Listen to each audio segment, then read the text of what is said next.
Anxious. Hello and welcome to Whose Turn Is It Anyway, a show where a bunch of casual players play Dungeons and Dragons not so casually. I'm your host and Dungeon Master Garrett, and this is our main campaign back again, Ashana Rising. It's been a little while as we took a break from our main campaign to do pirate stuff. Yarg, yarg. Yarn. Um, Sorry. You were asking for it. uh, yeah, you know. Um, But yeah, so recapping from last time, which is especially helpful for probably my players who have not played in a month and our viewers who did unfortunately did not get to see the last hour of our last stream. Unfortunately, technical difficulties do happen. Um, but anyways, last time in Ashana Rising, our group stumbled upon another big bounty book villain. This time a demon named Jazath who had possessed poor Larry's tavern. Um, but don't worry, they had the help of Aurelian and Valar and were able to defeat Jazath. But some people died. Malara, Hugor's uh, former guildmate and part-time lover. I will say that, I guess. Um, and Noi, Poppy's plus one. And I guess might have died again. Whatever.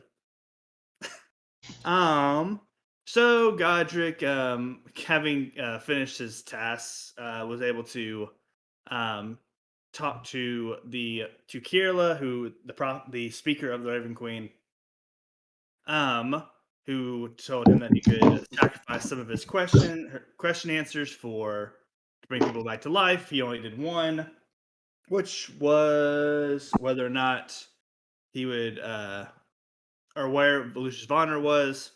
Um, so he brought back Mida with that question and got his answers. Godric was a angel working, or a spirit rather, working for um, the Lord, the new primordial god of day, Zarathos, who's from Otto's backstory, and all that stuff. Go see Satella arc details for that answer, kind of. Basically, Zarathos had sent Godric to stop this whole ritual thing that would have sent the Raven Queen back to her home realm by basically channeling the energies of the people of Sense, the city of people that disappeared. Um, though they would not have killed the people, except Godric's interference unfortunately caused those deaths, which Godric learned that Zarathos had done, knowing it would happen to them. Um, Um, let's see. Um, the important part of that was a little bit left out. Was that one we all learned who the four beings. Uh, there were basically four people with patrons enacting this for the Raven Queen. Um, so the dragon that was the shadow dragon that the party fought at the Teapot Temple Tavern um, their patron was Jazath, who was killed in the demon that was killed in the poor Larry's Tavern. But then you have Savant, whose patron is of course the Rakdos, the devil. Um, the Raven Queen had Lucius Vonner. And then there was Judar with the primordial god of night, Dendar the Night Serpent. Um, so stop the ritual. Godric, felt guilty about it, knew that Zrathos would be mad, and so they went to Satella. Satella basically reincarnated Godric into his ASMR form today, accept those powers. We're not keeping him well hidden, basically. And so Lucius called upon the Raven Queen's power to basically make any spirit of vengeance that did find Godric to basically forget. Basically explaining all of the weird interactions Godric has had with fire skeletons, spirits, and things like that nature. Spirits that had basically found him and then said, forgot, and left. Um, let's see. He also found out that would see Kraith again one day, but it'd be under unfortunate circumstances. And learned that Issa had an important role to play, was a pawn working for Zahir, and would have an important decision to make, um, based on how the group treated her, basically. Um, Going back, Mighty gets resurrected. The group uh, mourns for Noi and Malara. Valar says, "Oh, by the way, Poppy, I'm engaged," and Poppy's heart is broken for a second time. Um, in a matter of minutes, a group watches the fireworks festivals. Aurelian and Rui have a cute moment where they exchange poison and mirrors. Let each other talk, um, talk at night, to one another. Let's see. They see that poor Larry was able to see his dead wife again and seemingly had his baby that he had done all of this for, selling his soul slash tavern to get them back. Apparently, got the baby back. Whatever. Um, Everyone heads back to Stroney, where Hugor finds two letters. One from his father saying that his brother probably only has about a week left to live, that he should come home. And a second letter from Sabir saying that his group had found Issis, giving him coordinates to go there. Issis being the bounty book villain responsible for Hugor's brother's condition. Let's see. Poppy goes to mourn with the other Shadow Knights at their headquarters. Um, let's see. You have Otto begging to be trained, and basically by Birch, who tells him that Villar would probably be a better trainer for Otto's fighting style, but also says that it might be time for the group to take a break and train. Um, Seeing all the difficulties that they have faced lately. Maida ends his dates with Namira, walking her back home.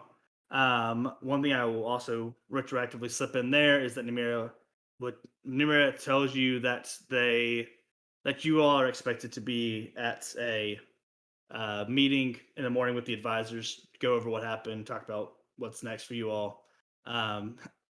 I've asked you to communicate that for her. So that's one thing I forgot to mention. Let's see, Godric goes to Kraith's room to sleep that night and reflect on what he's learned. And I think that's everything except for where we're kicking off tonight with Issa, who was offered to sleep in Poppy's room since Poppy would not be there that night. Where before she goes to bed, Issa sends two messages via the sending spell. One to Kelxador asking for advice, no response. I sent that to sent that to Queen Mira. You sent both, I thought.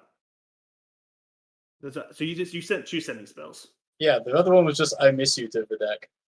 Oh. Right. I did not contact Kelxador on this email. Right. Sorry, I couldn't watch back that part of the tape. Okay. Sag. But yeah, sent to Huey Mira, who, again, not being able to watch the tape to see what exactly I said. Essentially, the message was, you'll see Istis soon. Get the elixir from him, and bring the group to Echo. Essentially, was her message to you. Yeah. waking up in the middle, being woken up in the middle of the night, you are awoken by our four very friendly royal court members, Videk, Jin of the Gale, Pasty, and Sharkon, where Videk reveals that he basically had dropped a spidery spy on you that could potentially, he explains, heard just about everything, as he explains. But yeah, that is where we'll kick into tonight's session with this scene playing out. Vidic finishes explaining his spying, or how a spy works, how he was able to hear everything except for one part that, for a brief, about a minute, I guess, because D&D combat's funny. Okay. Which you assume is probably when you were Jazaz Tavern thing. Right. That would be a safe assumption. It's kind of, again, while you're kind of suddenly woken up, you realize that Sharkon, again, Sharkon probably recognized you from, again, because Sharkon is the son of Queen Mira and King Amarkin of Eka. And you, again, were kind of a servant working for Mira, going through the temple. Very short time period, but he seemed to recognize you before you all left there. But yeah, Videk will continue. So I'm gonna make this easy. Would you like me to tell you everything that I already know, and let you fill in the gaps from there? Or would you like to tell me everything and come out cleanly in all of this? I'll show you mine if you show me yours.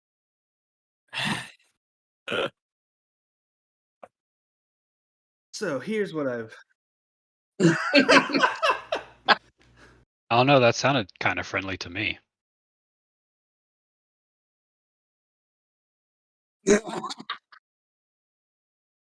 Everything's fine. Anyways,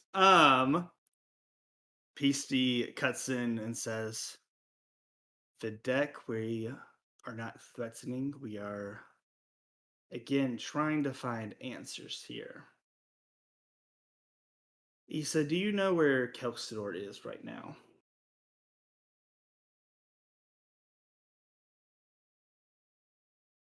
Feel free to make an insight check if you want before answering. Scanning my mind to remember what the correct answer is. Yeah, Kelsidor told don't you think that he didn't tell you where he was going. He just said Yeah. that he would be away on mission. Insight is. Take a guess here. Scroll. 21. 21. Just scanning the four of them. PC seems the most. That statement from PC seems very genuine, and that they do not. She is definitely come here with the intent of not threatening you. Well, that's just nice. Sharkon's look is more of distrust as he looks at you. Videk hates you. Jin and Jin a bit more bemused of the situation, but he is not so bemused that he is not on guard, or amused by the situation that he's not on guard. He is still on guard, ready in case things get bad, basically.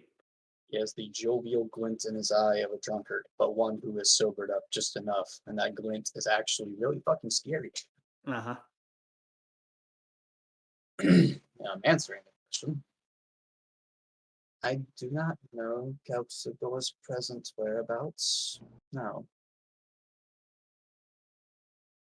Videk cuts in. Why did he send you to Yodon? Everything I told you is true. Just to warm up to you. Why were you trying to warm up to me? Handsome man, full of all sorts of secrets and knowledge, and intrigue?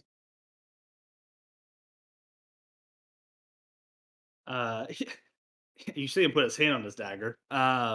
Again, Jin and Sharkhan kind of just put put, put their arms forward, and Jin says,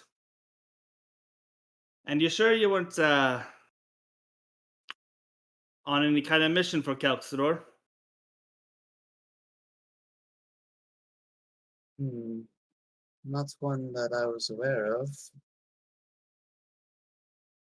It seems from a high-level view of the situation, there was another scheme about that evening. Sharkhan cuts in and says, "And you may see why we think that there might have been these plans may have been related, seeing as the results of the night's evening at Yodan resulted in the death of the Elven succession line in Sari, and now the only person by their rituals and ways qualified to ascend the throne would be Kelxidor. Hmm, You see how that may be a little suspicious." indeed, though I believe it was the transformed demon guard who dealt the blow, and not the elf in the high tower, so to speak. The deck says, "True, but maybe tensions arose because of somebody's outside help, magical help, working from the shadows." Well, I wouldn't expect anybody else to be so aware of what goes on in the shadows as you, although, as you may recall, we spent our time together in the shadows. Yes, and you showed me your power, at least part of Um, it. wink, wink. And You catch a bemused look from Jen. yes, and I felt your great power as well. I'm just gonna kind of like, I don't know, coquettishly just hit the shoulder up a little bit where the dress is currently still torn in canon. The deck says, "Enough games. I know now that Kelkstor didn't send some common street whore. You were an accomplished member of the Storm Arrows. I have a credit or two to my name there. I don't know about accomplished. Hmm, I feel only Gradius and the like would be accomplished, yet he prefers to stay inside when I prefer to go out. More importantly, Sharkon recognized your connection to Eka and Queen Mira.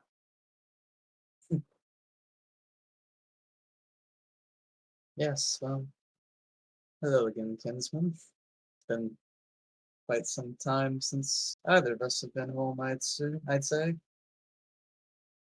Yes, I left quite some time ago because I did not agree with my mother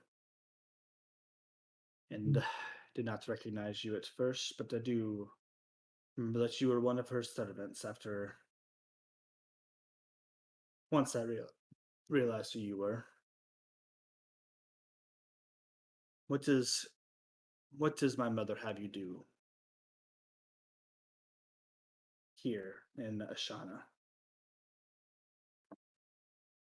Well, as much as I told my evening companion the deck, just as I was trying to earn his favor, I only seek to earn favor for our people and our nation, going through its times of strife.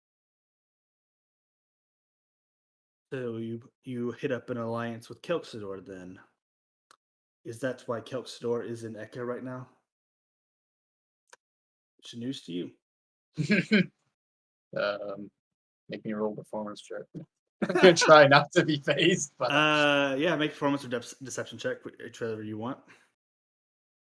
To keep your. I'm gonna pretend like those are different numbers. You know what they are, actually. Okay. Yeah, it's just a regular 20. Dirty 20. Dirty 20. You're able to keep it together, but yeah. Corner of my mouth. Yeah.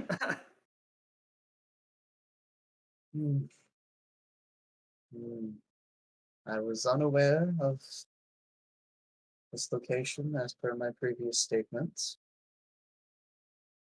What was the other half you just said? Sorry. In addition to him being there.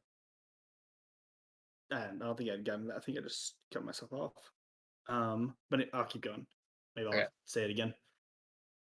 Yes, 2 days ago, Kelkstore, after the subject of the Crate Deserts in their war was brought up again, which again is a little bit of news to you, as Kelkstore had basically implied to you that debate was tabled.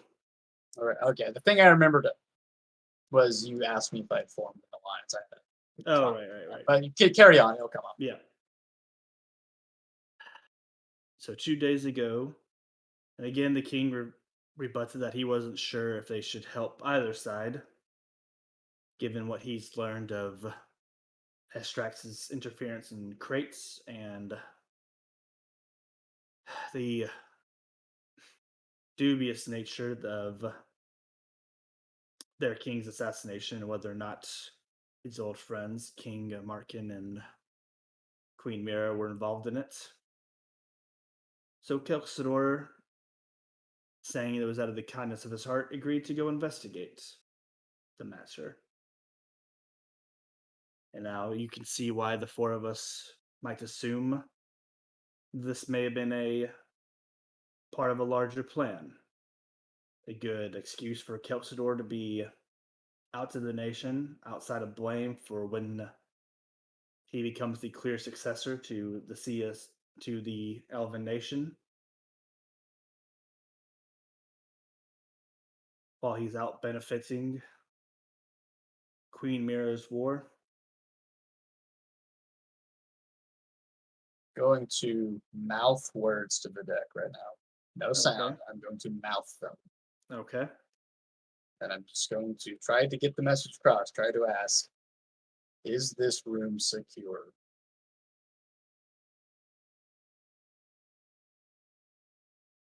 Videk nods. And he says, I made sure before I answered that no more messages could be sent out, and no one could scribe this location. I took the proper measures. The only people that know what transpires in this room are the five of us right now. Right. My alliance with Kelpsador is not one of mutual benevolence. I was threatened to be exposed, though perhaps implicitly, as he would, never making such a desperate power move so recently, it seems. I am not aware of this location, and it came as a surprise to me that here is hiding or conspiring elsewhere.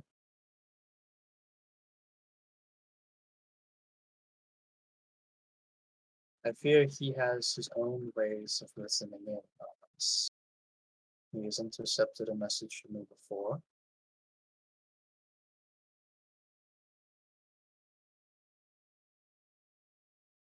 I can't say what his goals or plans truly are besides political ambition.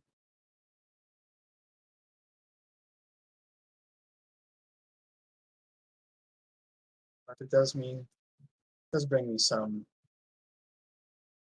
comfort to know I wasn't the only one in all of Ashana who was weary of him and his pretenses and promises.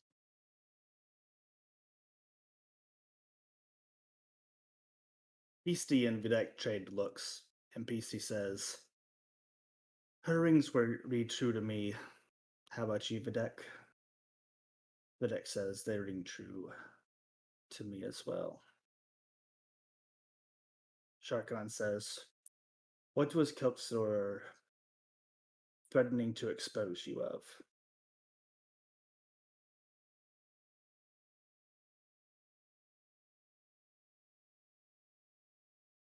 My heritage and my, as you've already gathered, liaisons with Queen Mira.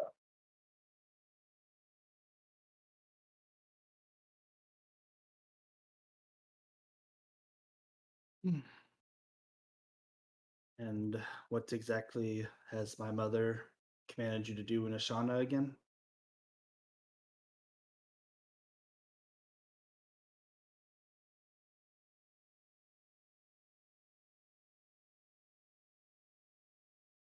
The good Queen Mira hasn't sent very much for me to do at all. She simply tells me to wait.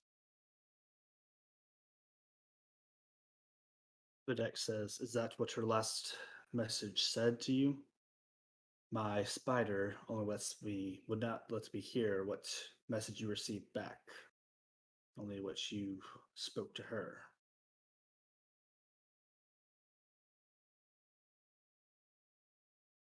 Hmm.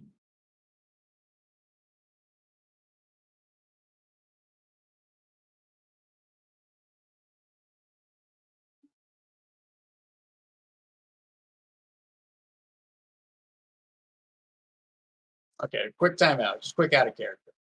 Yes. Quick timeout. So, Yeah. what do I know about Isis as me? As you, I mean, nothing. You were very also shocked that he had any connection Right. to Queen Mira. Alright. So the one thing you've heard is, what's in the bounty book, that he was a kind of mad scientist experimenting on children in Washan, and maybe if Hugor said anything to you, I can't remember off the top Doubt of it. my head, I but don't think so. I don't think so. But so those are the only that would be the only thing you would know about him. It was very before Mira just said, "Hey, you're gonna see him tomorrow or sometime, whatever." Right. Hmm.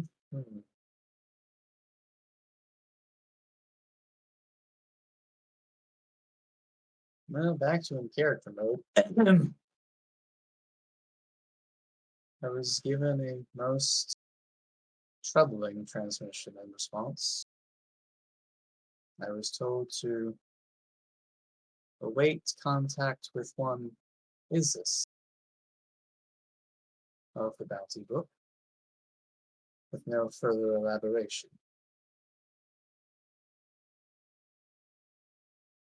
The four of them exchange looks before Videk says, "That is very strange. From what we've gathered of Istis, he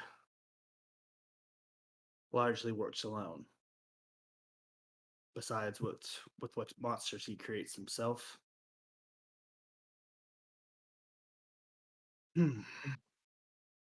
One would think all Yanti in this world must know each other by the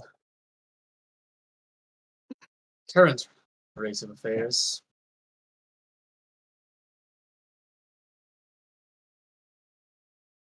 Videk says, "One last missing piece of the puzzle before I can fully trust you, I suppose. There was a period of time that I lost connection. What happened there? The only explanation I would have is that you were on a different plane of existence."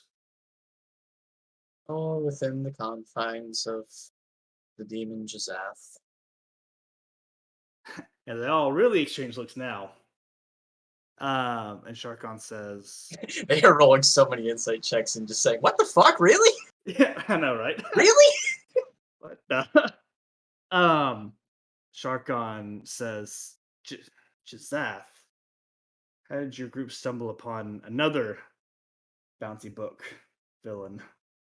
Seems it was a very eventful afternoon in Yodon. Jin says, "Gosh, why did I pick him?" And what became of the demon? Did he flee? Did he? Felled and soul obliterated by Valar.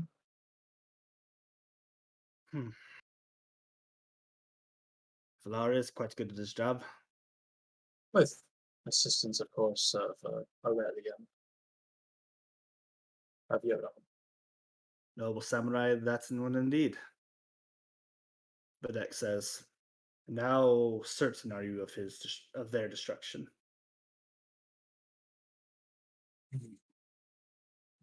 As sure as the great torrents of holy energies that went within that foul being could destroy it.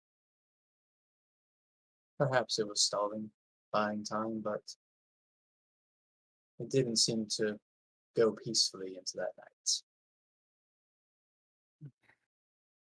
Valar rolled a crit.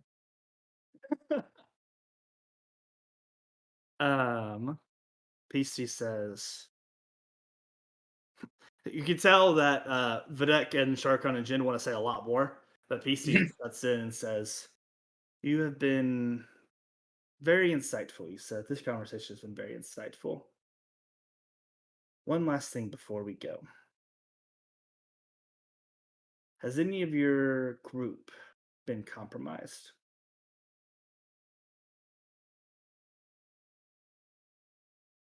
Insight. Sure. I'm more or less trying to say, wait a minute, which one of you is Kelxidor disguise right now? Wait a minute. Wait a minute, PC. I've heard these words before. I don't like those words. Probably the fairy.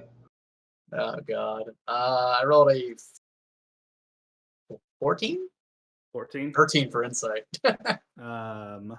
You're it seems to be a genuine question of concern to you. Not rather than mistrust.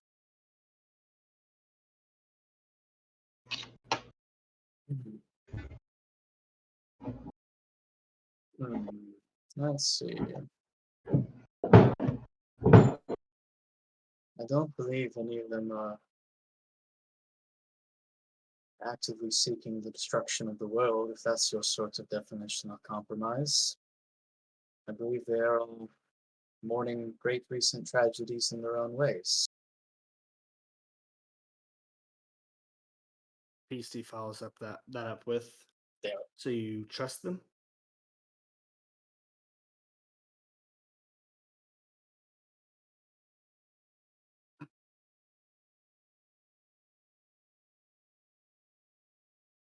are a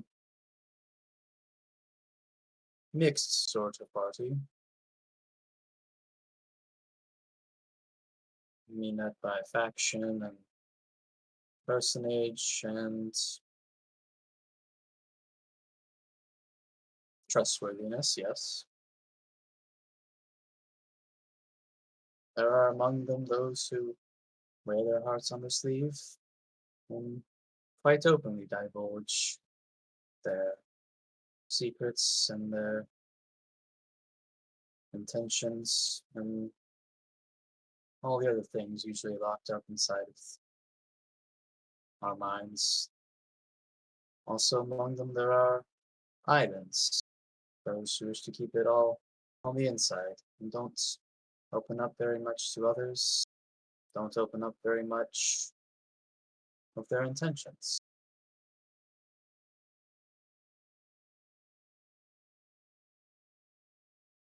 I cannot say in truth I trust every single one of them, no. But I also realize they would have no reason to trust me. So Perhaps my perspective of it all looks down. My perspective of it all is a bit askew. And Peasty says, "Thank you for sharing everything that you know, Issa. You have been quite forthcoming." She kind of thinks for a second and says, "We will not be able to bring Kelxador to any sort of justice at the moment. One with him being away from the country doing who knows what. None of us can even verify if he is an Eka. But we cannot, unfortunately, prove any wrongdoing at the moment. He still has the king's favor, being the main contributor of ending the Dragon War 15 years ago. I hate to push my luck, but might I inquire as to just how he did that? He is no ally of mine, and the more information I know, the more I can be, hopefully, of assistance. In this one, that statement gets a little bit of a surprise from the group that you, more so that you didn't know that. I was gonna ask the elves, but then there was a murder in front of them. It just didn't come up in the roleplay. And Jin says, "Really, like braggadocious bastard didn't say talk about it once with you?" No, just mostly unequal power relations. He said he found some kind of ancient blood magic ritual or something like that. I'll be honest, way over my head. The other three basically nod in agreement. Aren't you a hero of the Dragon Wars? Well, yes, but this is a bit of the more arcane magic, and I kind of just throw wind and lightning around. So, Well, what did ancient blood magic look like? it's basically dispelled. In actuality, and I guess it only really dispelled the magic that was possessing the dragons under Lodovos. The magic that he was using to control them. There wasn't really anything physical about it. When you say it's like that, it only sounds like there was a peaceful resolution to it all. Well, the king still I had to doubt fight that. Lodovos, but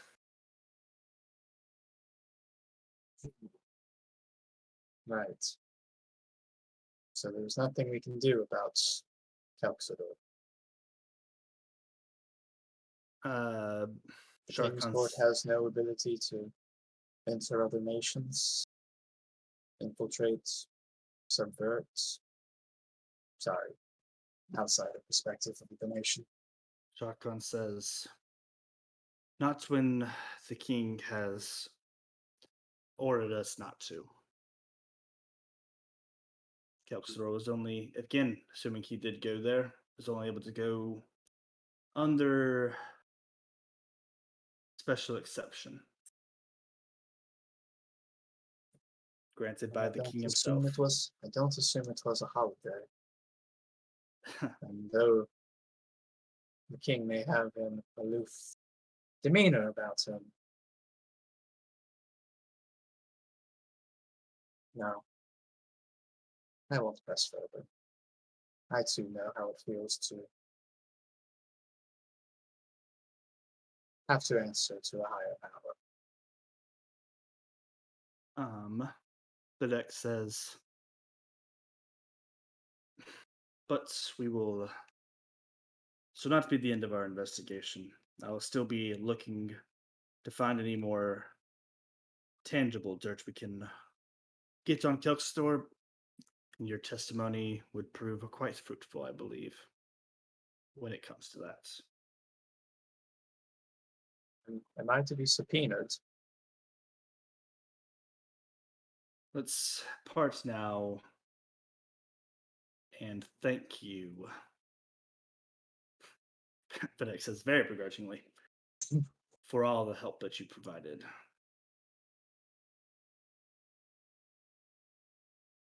Have I earned any favor yet?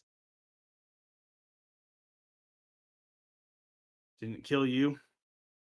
PC kind of just slaps his shoulder. Videk, be nice. Videk says, all right, let's get out of here. Anything else? Good. I haven't any intention to throw either of the emotions away. Not when there's so many greater threats on the horizon. One's to both nations. And Videk says, indeed. As the four of them depart. Specifically through the window as Jin flies them out. They go single file. Basically, yeah. Some real Harry Potter book one bullshit. Yep. Oh man. All righty. Anything you're doing before you go back to sleep? Well,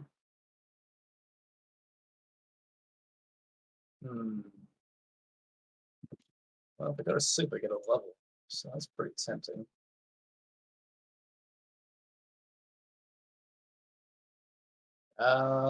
Check myself for bugs.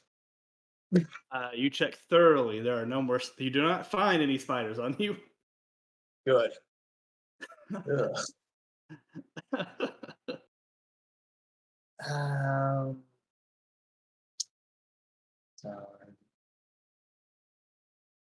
I hypothetically have 2 more sendings. I kept them 4th level spell slots just in case. Burned on like thirds. No, I think I burned. That might be incorrect, so I don't want to test it being wrong. All right. I will simply look for it. Is there a different bed? I just look all over the castle. Yeah, more or less. I'm gonna depart this room, and this room might have other bugs in it. So Are you complaining about the room that I generously offered to you? Also, I was completely unaware that there was even a bed in my room. Now I think about it. Yeah, there's a bed. Untouched, perhaps. Probably untouched. Dust ruffle and all. Wouldn't that make it like the best bed in the keep? Your room would be second best. I imagine that your bed is also untouched. This is true. Issa, make an investigation check to find other beds. Investigations of 17. I hope you stumble into Godric's room. But what if? You rolled low, so I'm gonna say no. But Come on. or you rolled high. You rolled high. I was gonna do that on a low roll. Let me Cutting words myself. You find Godric's room, whatever. Godric's very edgy room. Wow, this is your room. It's so cool. You That's look around, Godric's not there. unseemly. Careful not to cut yourself. Is that a diamond pickaxe? Wow. Oh man. But if you don't have anything else, we will cut to the next day. Yeah, probably not. Well, okay. I mean, I want a long rest, but I don't want to sleep No, yeah, for it's roleplay fine. flavor. I was like, Yeah, just sure. kind of, I don't know, kind of just curl up a little bit and just kind of internalize. That's fine. I think that's what like half the keep's doing right now. So anyways, we cut to next morning. We'll cut actually to Poppy. Poppy, you wake up from your drunken haze Mm-hmm. on the floor of the Shadow Knights headquarters. Expecting to see Ashes also drunk on the floor next to you. It's what you're expecting to see, given it's Ashes. But you're surprised as you see Ashes going around and cleaning up the empty bottles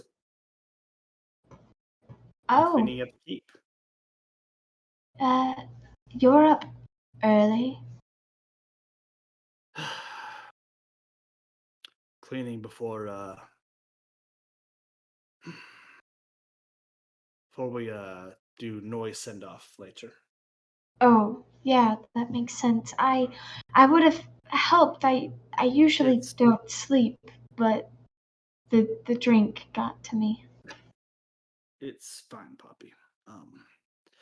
You all, Kolak is going to take you to y'all's meeting first, but then if you wish to join. Ashes, there was something I wanted to talk about, but I was a little. Well, no, I wouldn't be dead if it wasn't for me. I, I feel like people keep dying around me. If you want to kick me out of the Shadow Knights, I'll understand. It might be safer for you all. Just puts his hand on your shoulder and says, "You're not getting kicked out. You're a mere 2 months into you being an adventurer. And 2 Having months in, people are dying around me like flies, and not the good way. And as I told you last night, the best thing we can do is survive and make sure that the next fight we go into we protect as many people as we can." I'll do my best. I'll train harder than before. I can't. It's unbearable. I don't want to live with everyone dying around me, but I don't want to be alone in the woods anymore either. Just says, "It's. I can't promise you that it gets easier with time, because it does not. But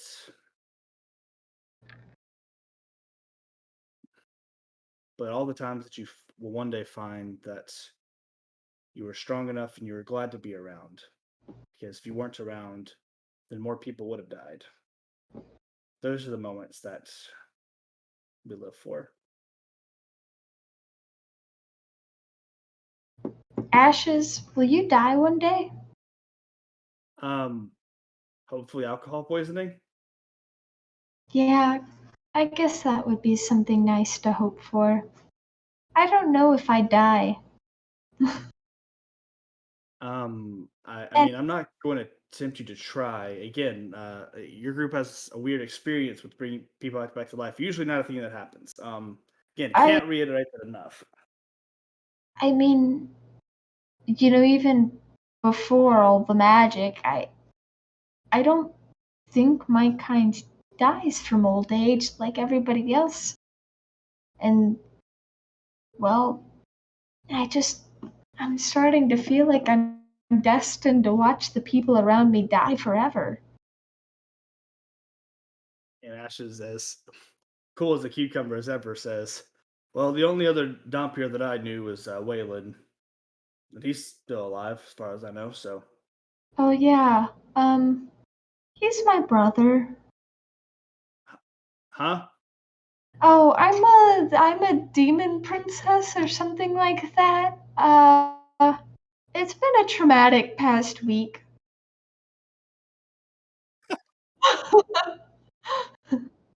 I think I might be Raven from Teen Titans.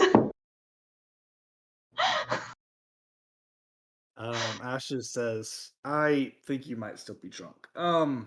I met him actually. He tried to kidnap me or kill me or kill my friends. Uh, I got this weird feeling like I'm not supposed to be telling you that all of a sudden. Um, uh, I Listen, think it's I'm hungover. That must be what it is. yeah, it's most yeah. Huh. Gosh, this is why I don't wake up this early. I I I think I just need to go mourn alone for a little bit before the ceremony. Right. Like I said, Kolak will take you to. You have a meeting to go to with the advisors, but he will take you, and you see Kolak kind of walking into the room. Oh, hi, Kolak. Hi. Uh, sorry I killed your friend. Not on purpose, of course. I'm sorry Noi died. You wait. You killed Noi? Well, I mean, if it She said wasn't for me, she. he wouldn't have been there. No, she didn't. She's just mourning Kolak. Just take her. And Kolak kind of just picks you up. Just doesn't ask. Just picks you up and starts walking out. Okay, bye.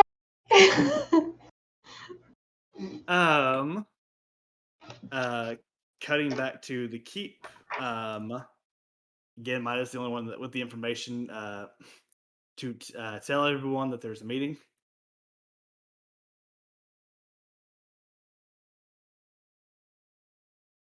Are we all awake or? Up to you. A lot of people. Some people didn't go to sleep, but What time is it? And then what time's that meeting? it's knowing you guys, probably 9 a.m. and the meeting's at 9:30. I hate this. I look in my room for 2 metal objects. Okay, you find. There might be some ball bearings in there. Sure. And I guess I'll flutter around just banging them together. Ding ding ding. Yep. As Mida flies around the courtyard and all of your rooms, you hear the dinging of 2 ball bearings being coined together. I guess Mida heads to the courtyard. Do I have the spell that makes that shit louder? Do you have thaumaturgy? I've got prestidigitation. No, I don't have thaumaturgy. That one is prestidigitation is more visual, but I mean you could probably do that by their windows. It'll wake them Yeah, it's up. fine. I'll do like a little sparkler, like a little sparkler by the window. All right. Everyone has been given the call to wake up. We'll go ahead and say. And then as I like go by each door and do my little sparkler and ball bearings, meet in the courtyard. You've got 5 minutes. I'm like yelling it with authority, yeah. but I can't. I'm not gonna yell. Yep. I think everyone is probably. I think every character woke up and then is shocked that Midas the one calling a meeting. Yeah. Like normally everyone would just slept through it, but then they were like, wait a second. Big bonk. I don't woke up. He wouldn't sleep through it. What's going on?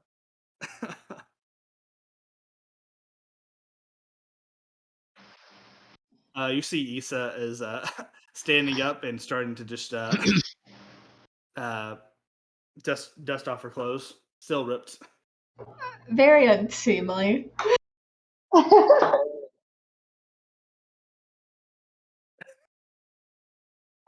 Reese, did you sleep in your party clothes? Well, yeah, I didn't go back to the change. Just looked like Issa trying to seduce Godric in his room right now. Just so hi, I didn't see you there. Good morning, Godric. I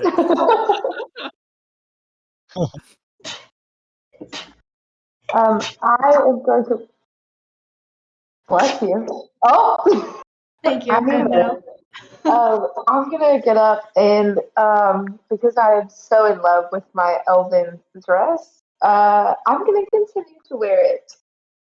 That's the part about being an elven male dress. You don't have to clean it at all. And It it changed, adds, by the way, if that mattered. Yeah. Normal matter clothes. And me, who is not in love with my tattered belongings, is going to ask Godric for a shirt. Oh, The Walk of Shame? Do y'all get to watch the Walk of Shame? Give him an old shirt with a rocket. Give her an old I- shirt with a rocket. I slept in my party clothes, and they've been a bit ruined. Might I borrow a shirt? Just like a button down. She needs a little bit of that apple pie delta. Yeah, it was a joke. Apple pie delta. It's obviously Delta. No. It's obviously a Delta new Delta rocket. Oh, Come on now. true.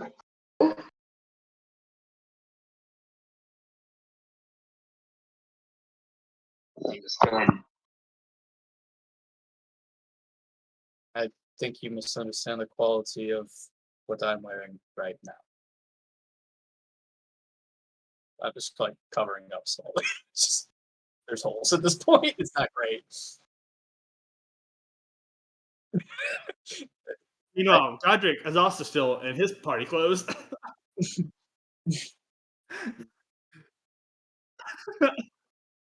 Right.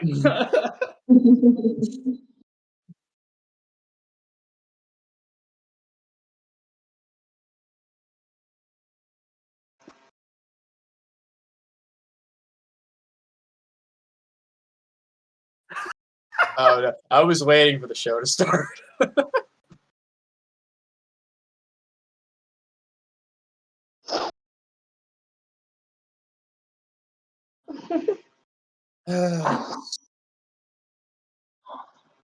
I wouldn't go there. Just don't have much of anywhere to go to now. Hmm.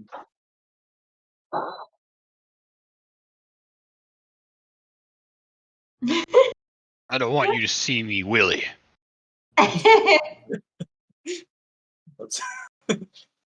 What's what's the appropriate counter stare to your earlier stare when you say that?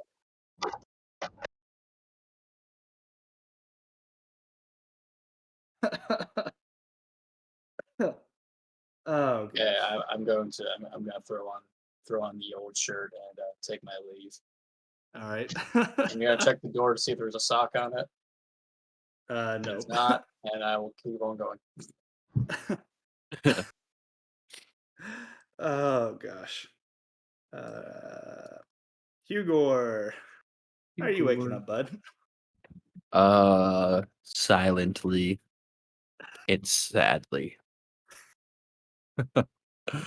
um, yeah, I just mosey out of bed, depressed as fuck, and we'll just make it out to the meeting spot again, very sadly.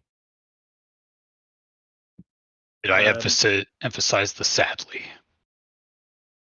This Mida next song is East. called "I Am Sad." I am so very, very Oh, sad. thanks for reminding me of my song cues. There we go.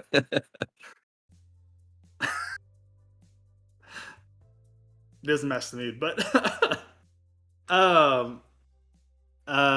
Mida, Issa, and Rui, as you see Hugor make his way down, you realize if he could have been even sadder than when he went to bed, it's somehow even sadder than when he went to bed.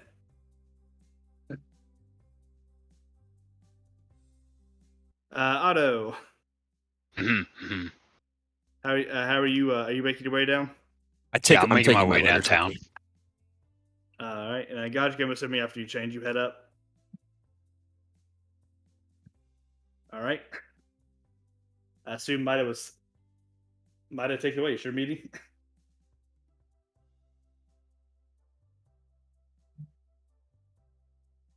You're muted You're on still. mute. Hello, as you guys know, I don't fancy waking up early. You might be able to tell from my sleepy voice. But we've been instructed to meet at the place that I have forgotten, but Mida has not forgotten at 9:30, which means we've got 20 minutes The advisor's place, yeah. to go over there. And I point to the correct direction, whichever way that may be. And I tell them that who sent us? Birch sent us? Namira is when who told you at the meeting. Mira told me about this meeting that we are all required to attend.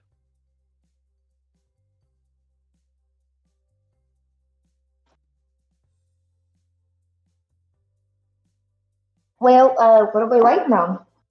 Tally ho. Let's go. Everybody good? Hi, Freddie. Is the meeting place further or closer to Storm Arrows? It is probably equidistant, but definitely not on the way.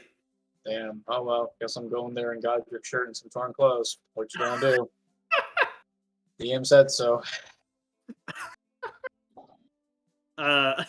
Any thoughts or comments from the from the party? Seeing I guess seeing that. By seeing Issa in Got your Godric's shirt. shirt, Yeah. is it identifiable as Godric's? It Oh, has the it's- trademark stains. Oh yeah. You just look at it, and go, it's not Poppy's. Good morning, Issa. I really like your outfit choice for today. I think you're feeling very adventurous, very fashionista. Oh, this old thing. Found it on the floor. What floor? Whose floor? Why, Floor? Nobody ever asked how is floor. Hugo just muttered under his breath. I never loaned Malara one of my shirts. Maybe I should have while I had the chance. No one hears it. Everyone hears it or no one? No one hears it. Oh. Or maybe they do. I don't know. It's very quiet. I'll just say I'd heard it. That's funny. I just needed something to keep myself comfortable. My date didn't go so well, so. Stop Sigma staring at me, bro.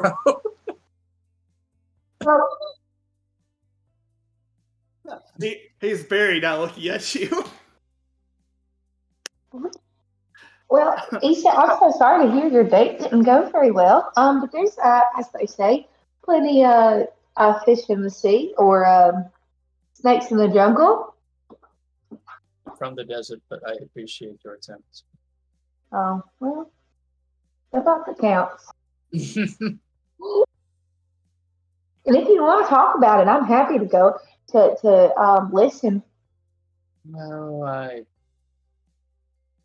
honestly think I'd be better off keeping my mouth shut for a little while, at least. Not bad. Oh, I see. Well, nothing better but forward, I suppose. Anybody else with anything to say before you head off this meeting? Good morning, Godric. How'd you sleep?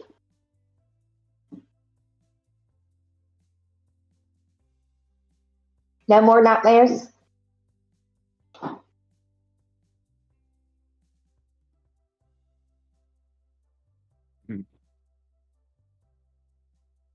Insight check. What about Issa? I see. Well, I'm glad that you didn't have any while you were sleeping.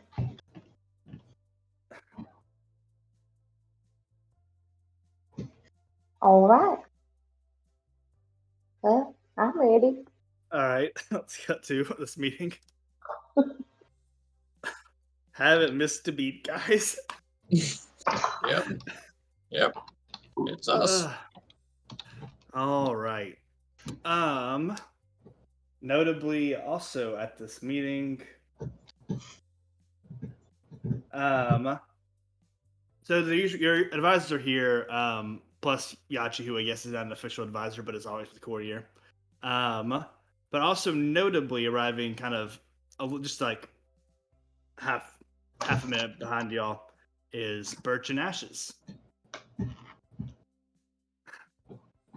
I'm assuming Poppy kind of just, you guys all say, hey, Poppy, blah, blah, blah, blah, whatever.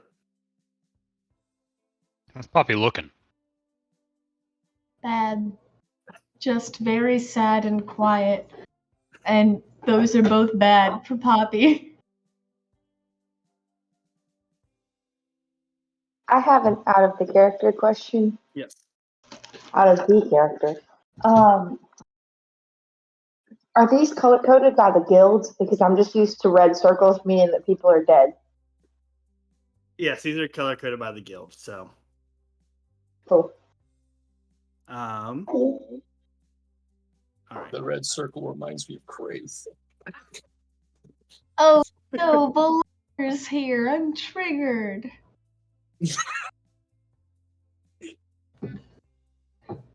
Poppy gets a crazy unrequited love arc. Get in line, girl. I mean, the chances are I'll live longer than his fiance. There's still hope. Oh man. Anyways,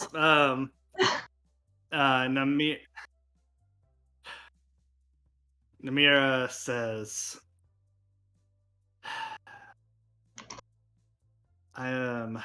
between Valar and I, we have already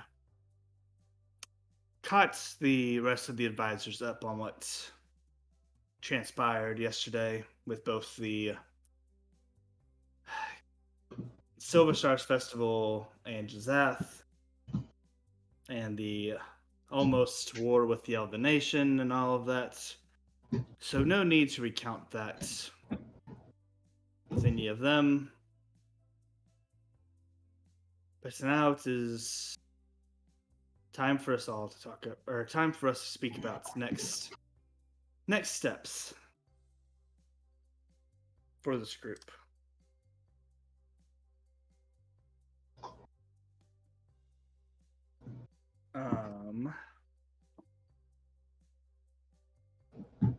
There's no easy way to say it, but by the Guildmaster's recommendations, we are taking you all off assignment. What? Why? What? Because we're obviously not strong enough to keep each other alive yet. What do you mean? Well, I'd say that we're mostly 90% probably shooting 90.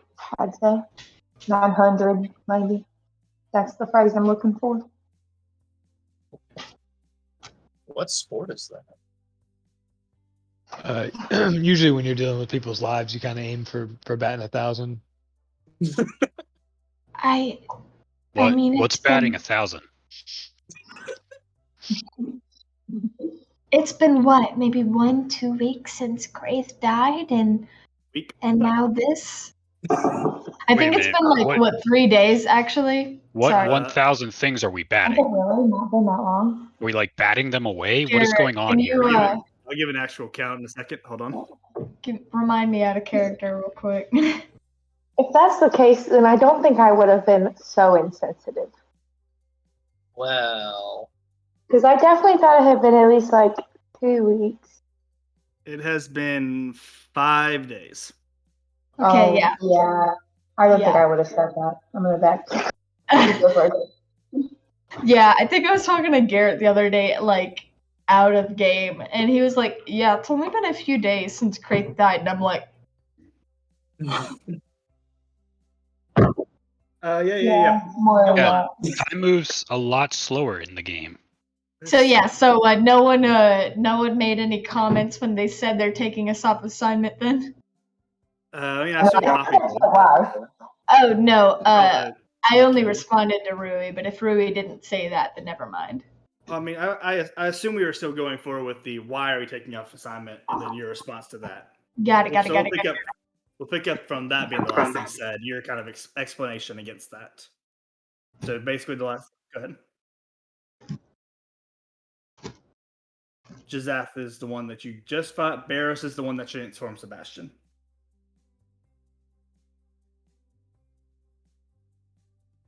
Okay. okay, who do they say was responsible for the disbanding? Mutually amongst themselves? The guild masters is who they pin. They said the guild masters made the decision. Okay. Namira continues, based on after what Poppy said on the training. Yes, we have realized that we may have been a little overzealous with the promise of our first year adventurers. pushing them into situations that they may not have been prepared for.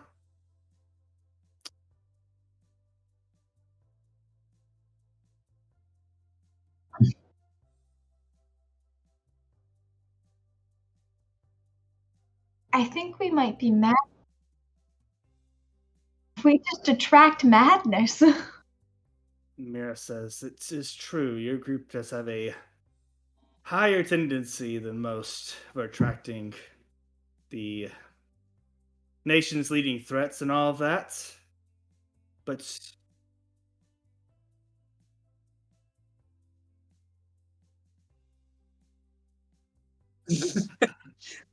Right there. What's that, like 2 Sigma? Come on. but Namira continues, but you are all not the only first years that have unfortunately struggled. Oh, We Go on. lost, of course, as you all know, just lost Muriel yesterday. Malaria yesterday, not Muriel. Oops, wrong one. No, not another Yeah. one. No. Damn. Redheads. Who made this decision? Anyways, we lost Malaria yesterday. And no, Sabir and his group are all missing in action.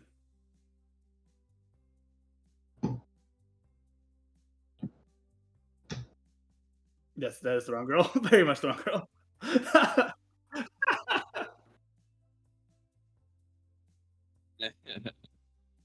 Graith, of course, as you all know. That puts us down about 6 of the first years within the first few months. I mean, not even to count how many times each of us have died and miraculously came back. How long until our luck just runs out? The guild master's thoughts exactly.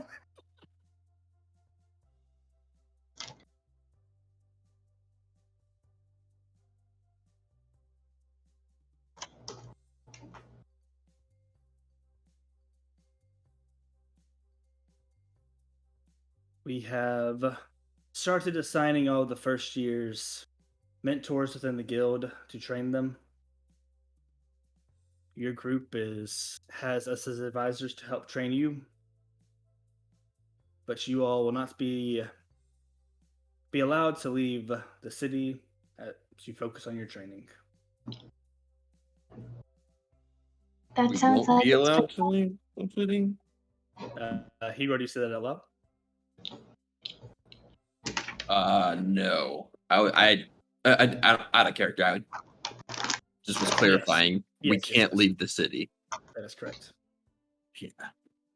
I do make a little facial expression. Maybe can't hide that. Ooh. Yeah. Especially when your camera freezes when you make the facial expression. Yeah. And we will start training until we see fit that the first years are ready to be back in the field.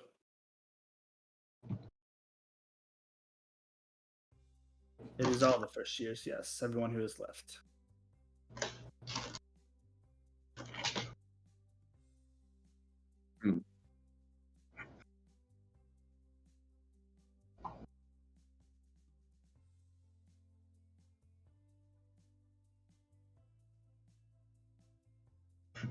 Mira looks kind of to the rest of the advisors for a second, hoping someone else will say something, but no one does. So she says, they are out of reach for a few reasons.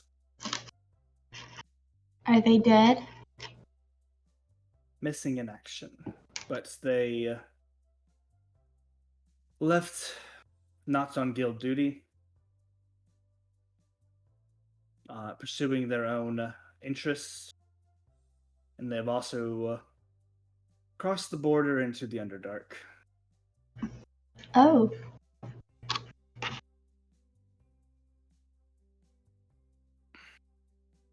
Well, I suppose that leaves the business of the training. Who will be training us exactly? Will we be separated from each other? Most likely, yes. I cannot guarantee that this group will still exist.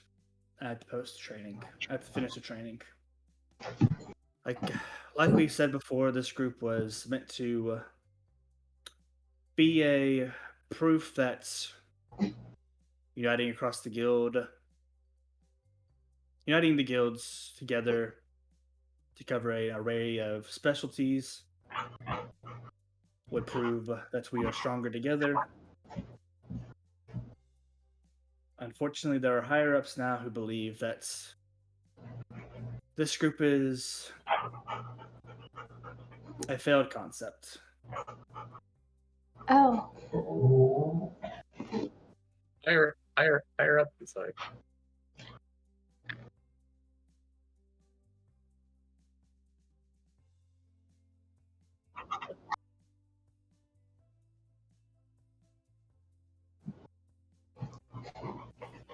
I mean, we saved the freaking world.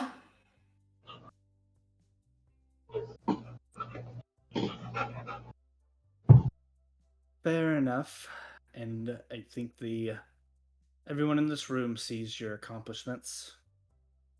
But I think there is a leading belief now that a group of this caliber only attracts more danger rather than helps prevent it.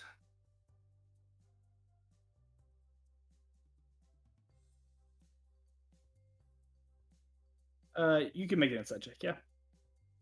Gonna take that as a compliment, by the way. Yeah. I have something I'd like to chime in with whenever you see fit. Yeah, you can go ahead. Oh. Sorry, never mind, you go. Oh man, no. Other than I think most of the group, the advisors are keeping their emotions together, but there are a few of them, especially Courtier, who has no emotional face control, seems very displeased about this. You can tell that they are genuine in that they disagree with the decision being made. But Hugor, go ahead. Yeah. So before I get to the talking, like the in character talk, I guess Hugor's he's kind of looking for a way to get out of the city walls before he is trapped in here for this training period. And so at that, Hugor, directed to everybody, but mostly Namira, just like to say, I just have one qualm with being stuck in the city during my training, and that is that I still have the remains of one of my beloved guildmates, and I would like to deliver those to her homeland to be scattered there where her family is. Chandro speaks up and says, not Chandro. Fuman, golly. Super off. Wow. It's even green color coded, so you'd remember. I know, right? Clearly not working. Fuman speaks up and says, Melara was from Doncaster. But we will hold ceremony for her after this meeting, Hugor. And then we'll have... And then it'll be up to Nicolette to deliver that message. As your guildmaster. As you wish. I just kind of got my head back up. Dang it. I gotta find Isis. Namira looks at you, Hugor, and says, Hugor, do you have a problem with this command? This is training period. Being restricted to Shoning. Don't like the idea of being cooped up here while there are other things we could be doing in the land. Namely, well, before I did, who sent me the letter about the location of Isis? Sabir. Sabir. Okay. And they don't know that I've received this letter, correct? That is correct. Yeah. Okay. So, yeah, thinking back, if they're up there, I do take issue of being locked up in this city where our talents could be used elsewhere. Namely, and I bring out my letter I hand it to him, I guess. You know, bioterrorists like the evil scientist himself, Isis, who have wreaked havoc on my homeland personally. Namira quickly scans the letter.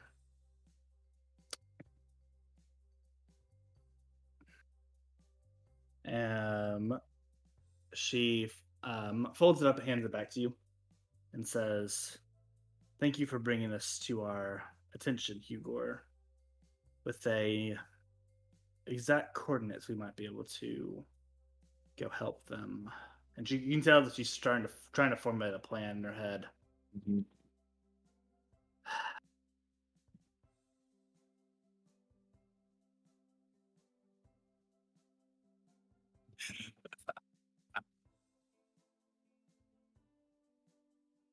Namira cuts back and says, "That was Kaiser's belief as well."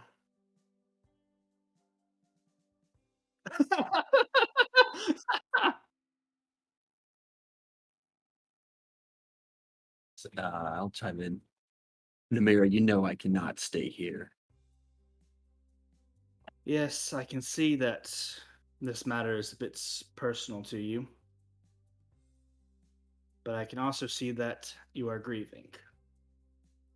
And that you may be distracted. I need to redeem myself. And what of the rest of your friends who are also grieving? Who may be distracted in your personal vendetta? Whether or not they would like to come with me is up to them. I wouldn't ask them to jump into something so perilous immediately after such great loss. I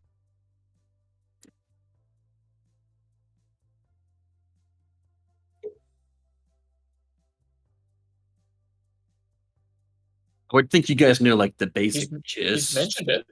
Yeah. Yeah. But maybe not like specifics.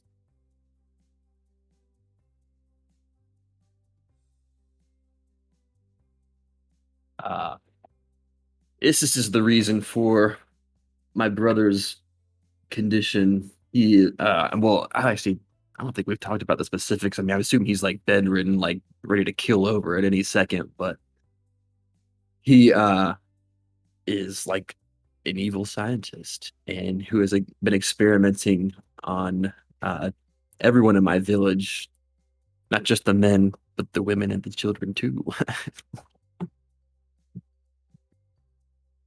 And he's been in hiding for some time, and this is the first lead I've seen since I've joined the Adventurers Guild.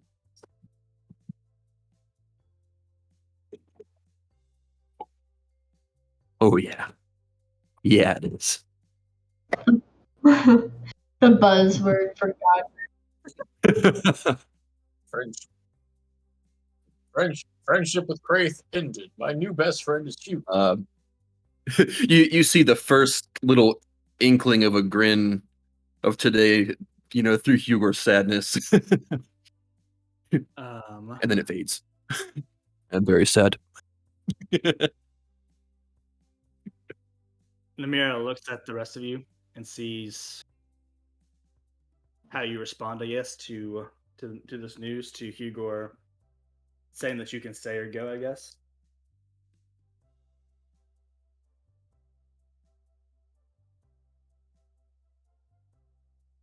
Wow, embarrassing, Kayla.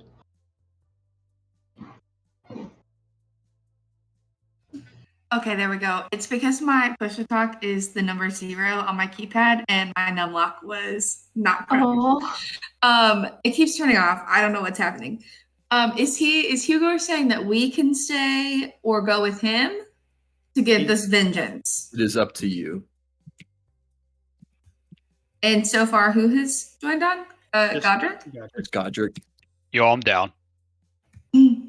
Well, I suppose if Godric's going, then I could go too. If you don't mind having me along.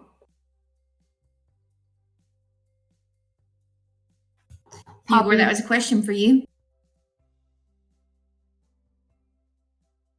Hugo? Oh, I thought you said Godric. I didn't hear the question. No, I said as long as I said since Godric's going, I don't mind going along as long as you don't mind having me, Hugo. It'll be extremely dangerous, and I know I'll probably need all the help I can get. I'll give you time to think about it if you would like. And, Who needs given that? our guildmaster's blessing, we'll set a departure date. Okay, I'm down. That sounds good. I'm up for a little adventure. Poppy hangs her head and says nothing. Namira says, and Poppy, how do you feel? Oh, I think you know best, Namiro. I will stay and train. Wow.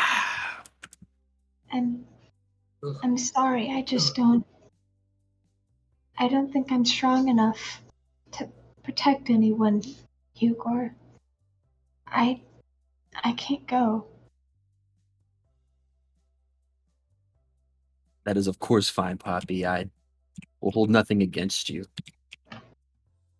I care for everyone's safety here above all else. If I have to go alone, I will. I fear that if I go with you guys, it'll only bring more trouble.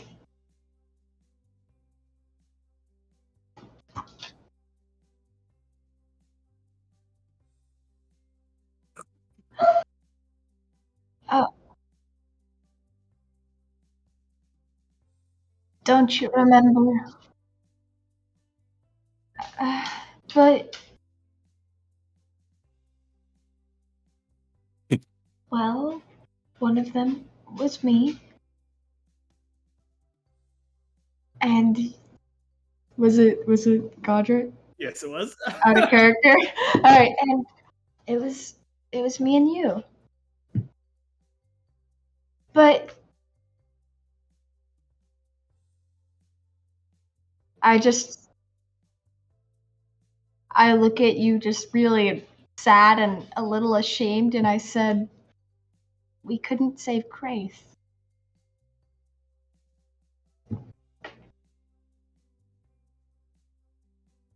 Or Noi, or Malara, and now Sabir. How many else, Godric?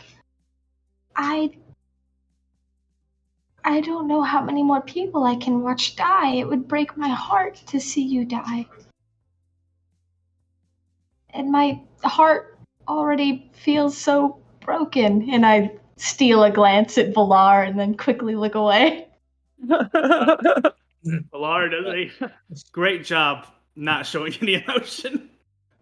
But you do see Balrus and hilariously also Fumin give a good side eye to Valar.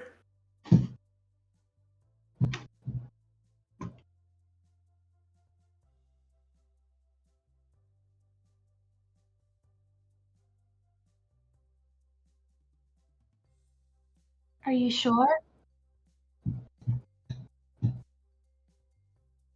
In the woods.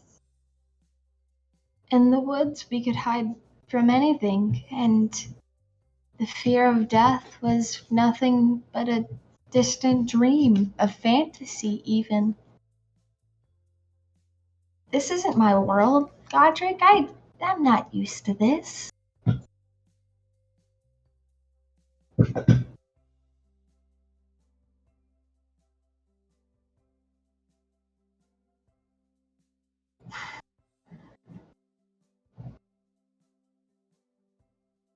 No, I live for friendship.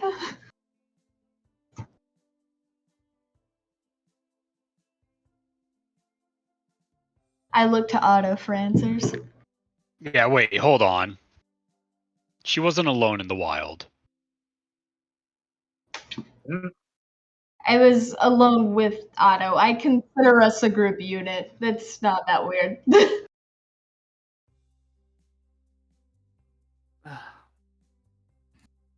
I mean, if she wants to stay behind, why not?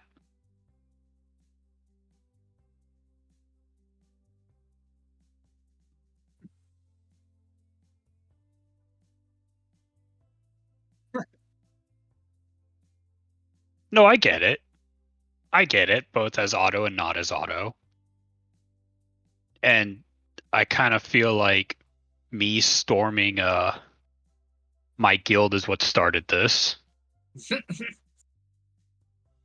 So I have some inkling that I should stay, but in the same vein, I also have some inkling that I should go help Hugor because he helped me with my past predicament.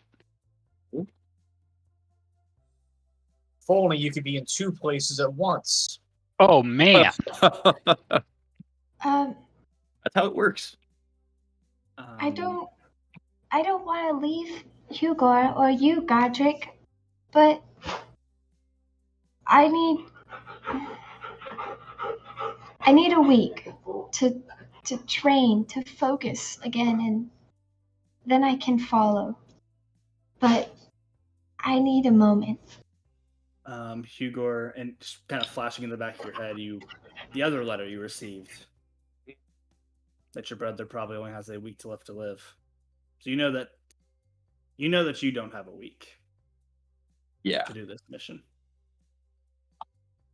But Poppy, Ash's kind of gestures for you to come over to him.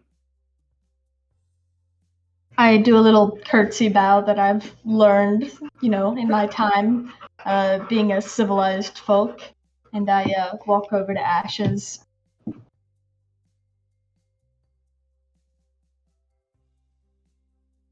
didn't want to mention this earlier, Poppy, but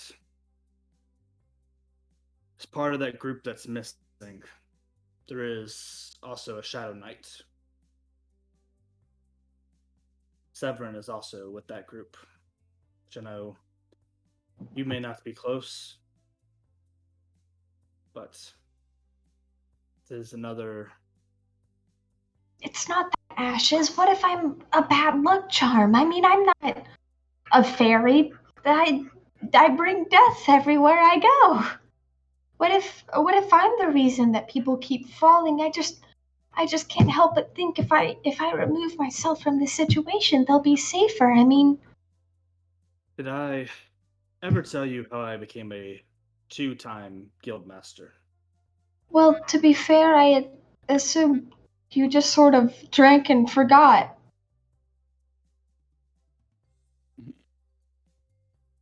Or perhaps you were forced into the position. Pardon my bluntness, you don't seem very enthusiastic about your station.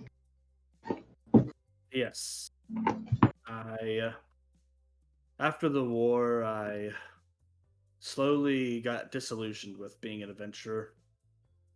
I had lost so many friends that drinking was not enough to forget my pain.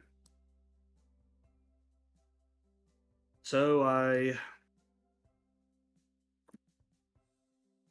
decided to retire. There's a young up-and-comer who I thought might be ready to take on the position of guildmaster. And what happened? He was killed by a threat that he was not ready for. Are you trying to tell me you're gonna die and I'll have to be guildmaster? No. No, there's a whole line of succession for this, actually. What I'm saying is, you'll never be able to live with yourself if you don't go. And you lost your friends. I can't focus. My dog keeps He's messing with that toy. No, leave the pig. I'm sorry, can we return to our regularly scheduled broadcast? You won't be able to live with yourself if you don't go, and your friends die without you there to help them. That's a guilt unlike any that I've had before. One that has driven me to become the worthless guild master that I am today. Oh. Being too drunk to lift a sword to help any of my guild grow. Well, Poppy's quiet for a second, and then just in a moment of resolution, she pats Ash's shoulder. I imagine she has to reach up really high, and just says, "Well, sniffles. I guess it's a good thing that I can't die." And I clear my throat, walk back to the lineup, and look confidently at Hugor. "I'll go with you." Meanwhile, during that exchange, Namira looks at Maida and Issa for their decisions.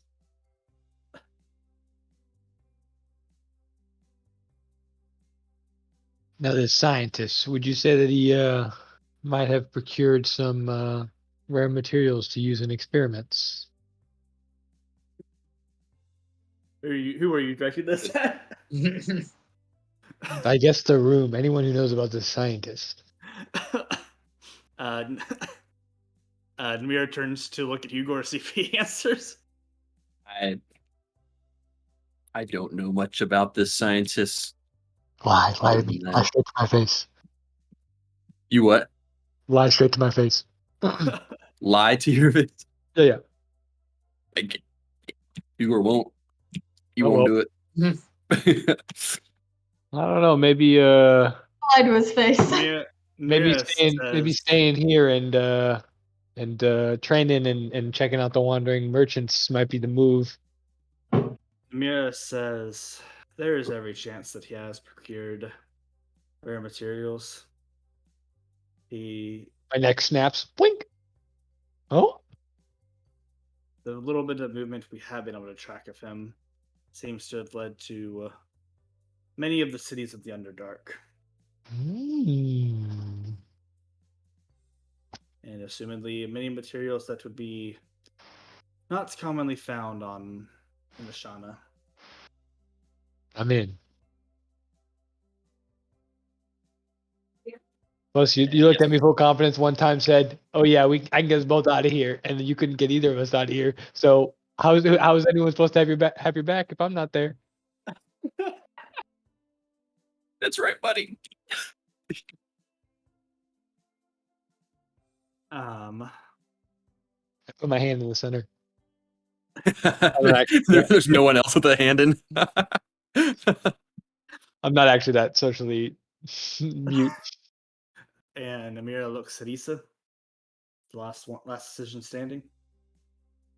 Oh, well, you said there was only the first years who weren't allowed to go, and I'm not the first year, so I think I will just carry on and go where I please. And at present, that seems to be with the group. I'd like to imagine Hugor is just like vibrating because he's trying so hard to fight the tears away right now. Namira looks around at the advisors and says, I'm still not confident that sending you all on a quest against another bounty book is a wise idea.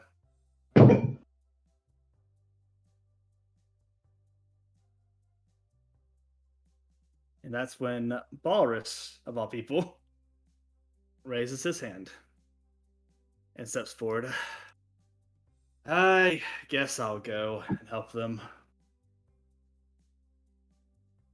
Aw. Allow me to introduce myself. Yeah, sure, this group is more trouble than they're worth, but if Keimel's still missing, I guess somebody should go look for him. He is a member of my guild, I guess.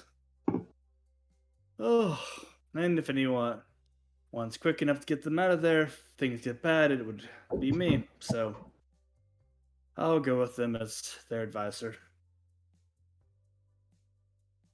Unless there's any objections from you all.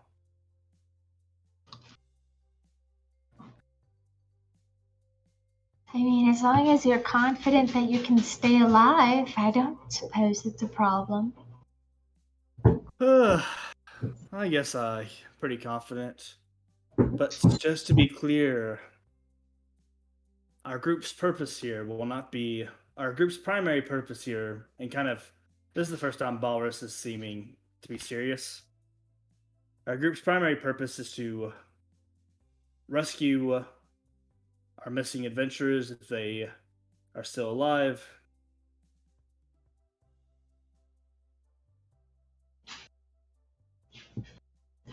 And we will not engage ISIS without a plan. We need to first scout the situation when we get there and see how we might counterattack.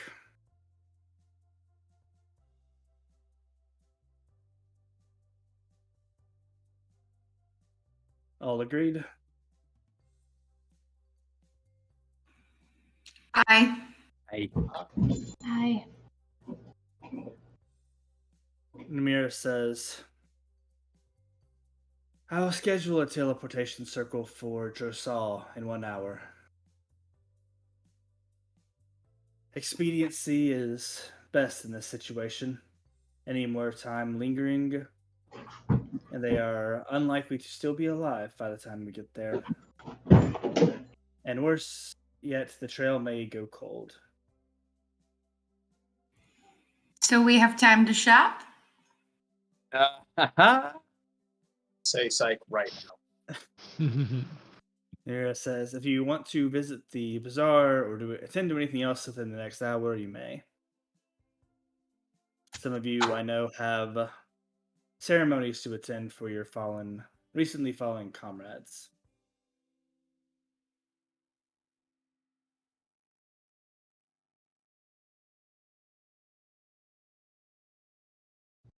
Sorry, what was that? I had to banish my dog. You have an hour to do what you want around the city. Some people have ceremonies, including Poppy, to attend for fallen comrades. But others may go and do as they wish.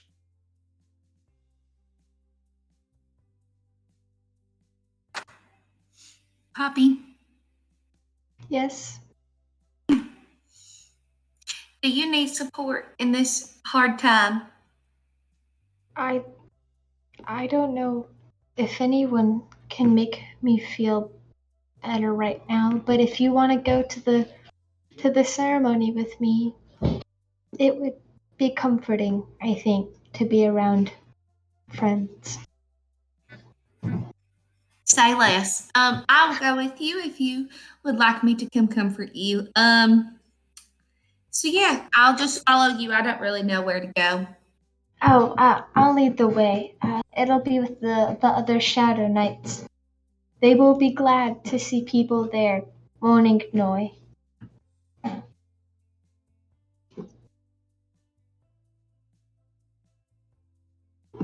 That's all I'm gonna do. I'm just gonna go with Poppy. I want to go meet my main man, Wolf. Okay, going to Rule. I thought Rule quit. Last time you talked to Rule, he said he was going to be heading to Flossy soon. That could have been. That was like 2 days ago. Right. That is exactly correct. It's this campaign. It was 2 minutes ago. It was exactly 2 days ago.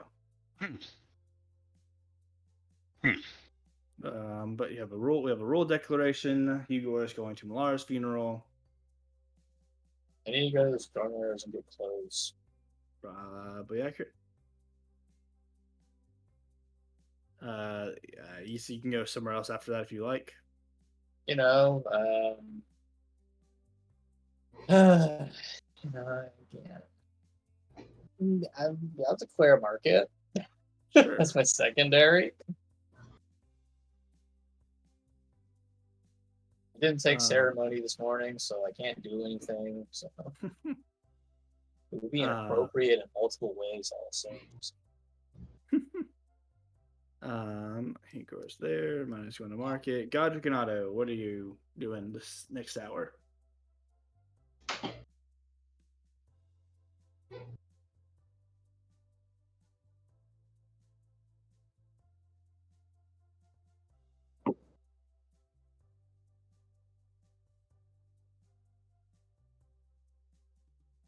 The public library.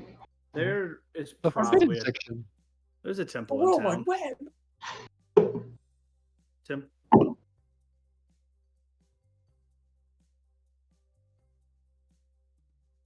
All right.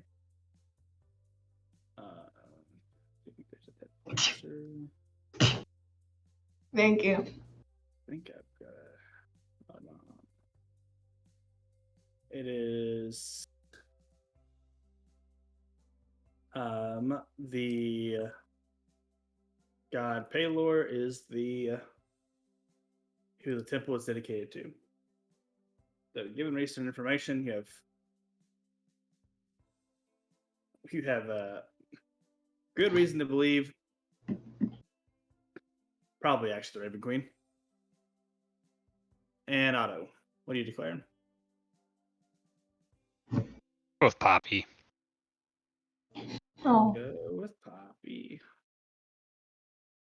All right. We will start with Maida.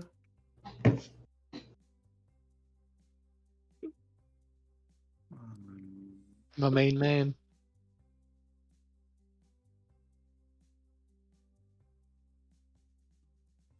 So you go to the market, Maida, you go to Rule's door. You see that there's a note that says, away on business. Fishing. No.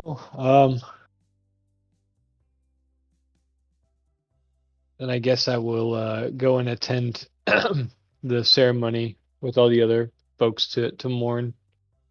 There's technically two different ceremonies. Would you go to Hugor's ceremony, or would you go to for Malara, or would you go with Poppy? I'd go with Hugor. Yeah. Just provide my buddy with comforting words. Cool beans.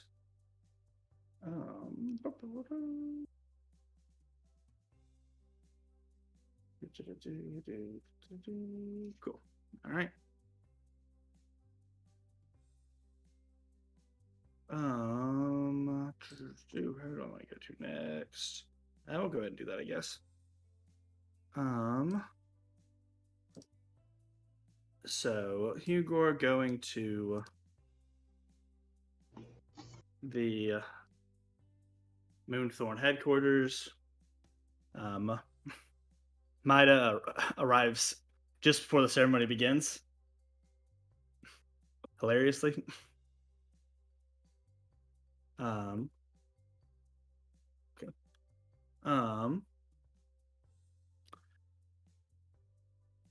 You see Nicolette is trying to lead the ceremony. But she's having trouble starting.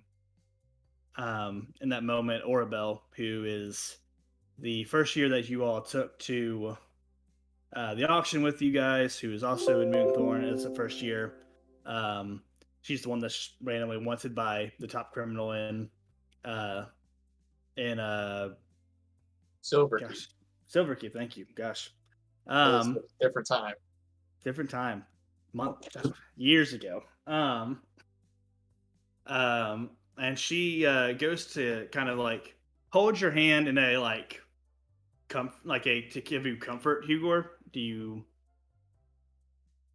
accept? Who takes my hand in comfort again? Orbel. Orabel. Yep. Yeah, sure. We all got to be there for each other right now. And Orbel kind of whispers, She cared about you deeply, Hugor.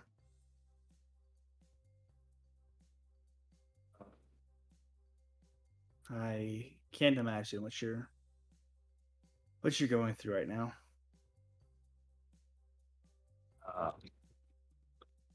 Oh man, what does Hugor say to this? Sheesh. Shoot. Maybe nothing. Maybe just a very solemn, cordial thank you. Thank you. That's all I can. Yeah. The emotions of the situation are just overbearing, aren't they? I know. Don't worry. Now I change music.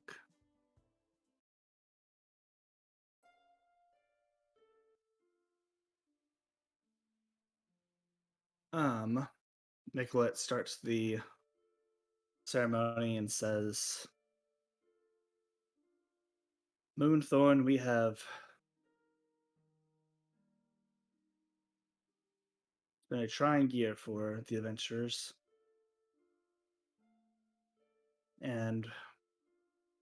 But I know that we all had new hope and new light with our new crop of first years. None more so than Malara, who was a positive light in the dark. She cared deeply about Moonthorn's mission of protecting nature and preserving nature. Probably more so than anyone else.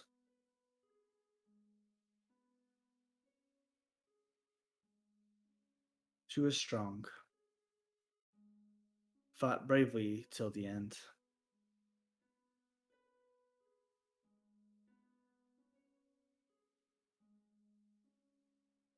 And you can tell that there's supposed to be more to it, but she just starts kind of crying and just takes a step back. Eurissa, the co-captain, takes a step forward, and all of the plants around the guild, she kind of uses her staff to gather energy from all of them. As lights come from all around the guild, blue floating lights of energy, they all start to grow a beautiful flower in the middle of the guild. A flower with petals that are red and, of course, remind Hugor of Malara's hair. You didn't have to go that hard, Garrett. God.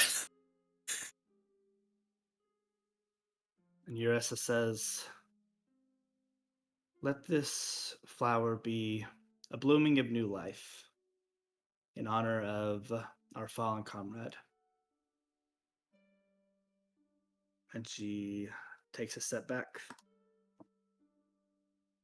And Nicolette gathers her voice again and says, you are dismissed. Let nature's light guide you on your journeys. And the crowd disperses. Except for Zora starts to walk towards you.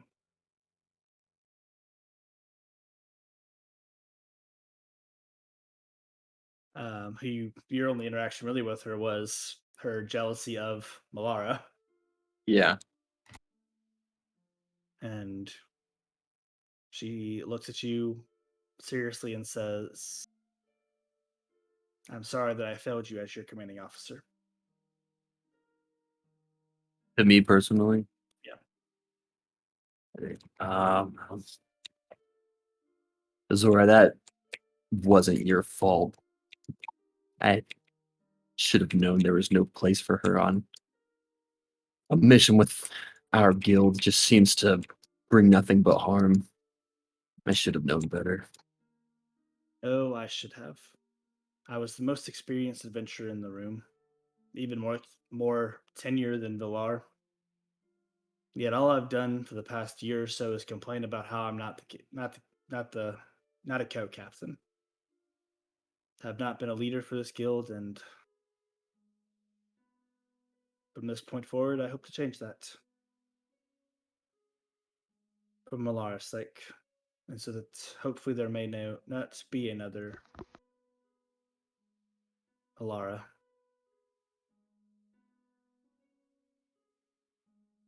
I guess that's all we can do is do better.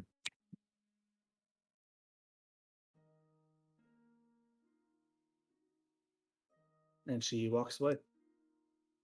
Is there anything you would like to do at the guild hall? I don't think so. Cool. Yeah, I don't think so. We will go to. I think I forgot to grab somebody. Go to Otto. Or not Otto. Sorry, Otto, Rui, and Poppy. Golly. At the Shadow Knights. But I forgot to put up. I think I forgot to put Otto there. Yep, I did. Gosh, there's a lot of you people. All right.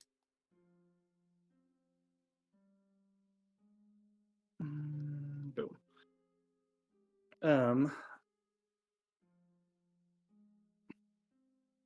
Poppy, you sit next to Muriel, who just kind of grabs your hand. I don't say anything. Something that might bring you a little bit of joy, though, is that in her other hand, she is holding Levatius's hand. Her date. The grief brought them together. With Levatius, of course, being one of Noy's good friends. Glad someone's potential boyfriend didn't turn into dust.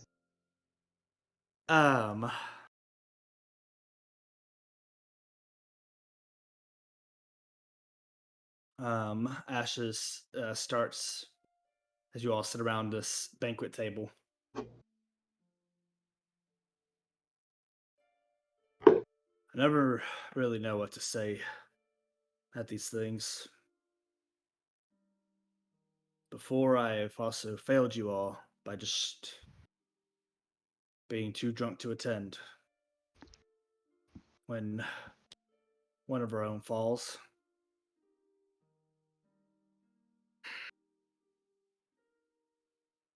Thought that the best thing I could do for our guild was ensure that the next crop that we bring in would continue to make this guild a better place.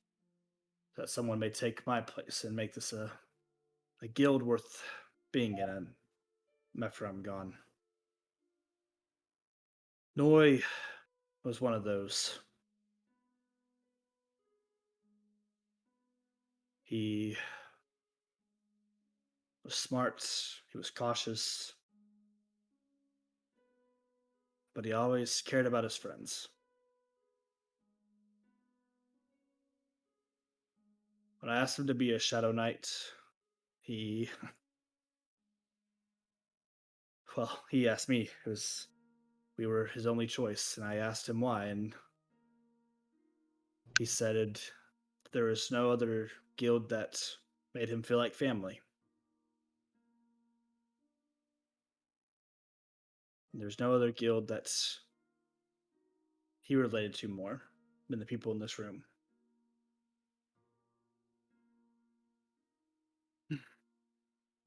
Noy may be gone, but he will not be forgotten. We can continue to make sure that we fight on his memory. And he raises the glass, and everyone raises their glass, and he says, Tanoi. And there's a chorus around the room. Tanoi. And everyone drinks.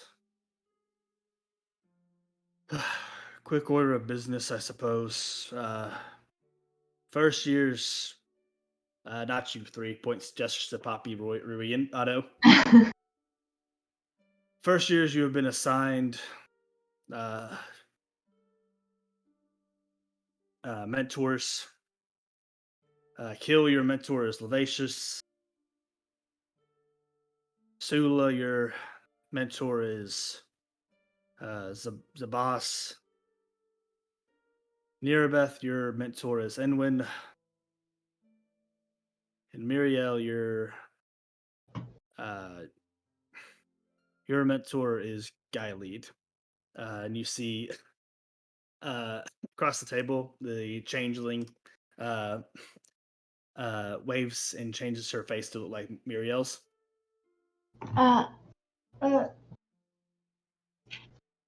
Oh wait, and I look at Muriel sitting beside me. Are you Muriel?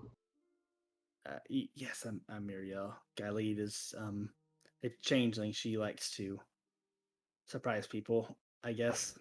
Okay. When she changes back to her, Guy-Lead changes back to her regular appearance. Was there a reason for this display? Oh, I was trying to show her that, I can help her be a better and stronger version of herself. Literally, kind of. Oh, It was supposed to be like, I guess, a metaphor, but like more visual. what's a metaphor? It's like You don't compares. have to explain on stream. She tries to explain. Probably not very good.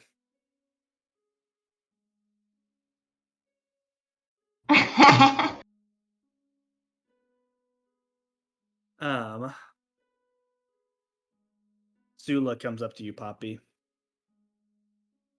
and says, I just got back from Norwich and heard the news. Are you okay, Poppy? I'm alive. Good. Sula, can you do me a favor and don't tell anybody about the village, about my dad? No worries. I think Godric wants me to keep it a secret for now. Oh, no worries at all. I barely remember. Yeah, I guess I'm not that memorable.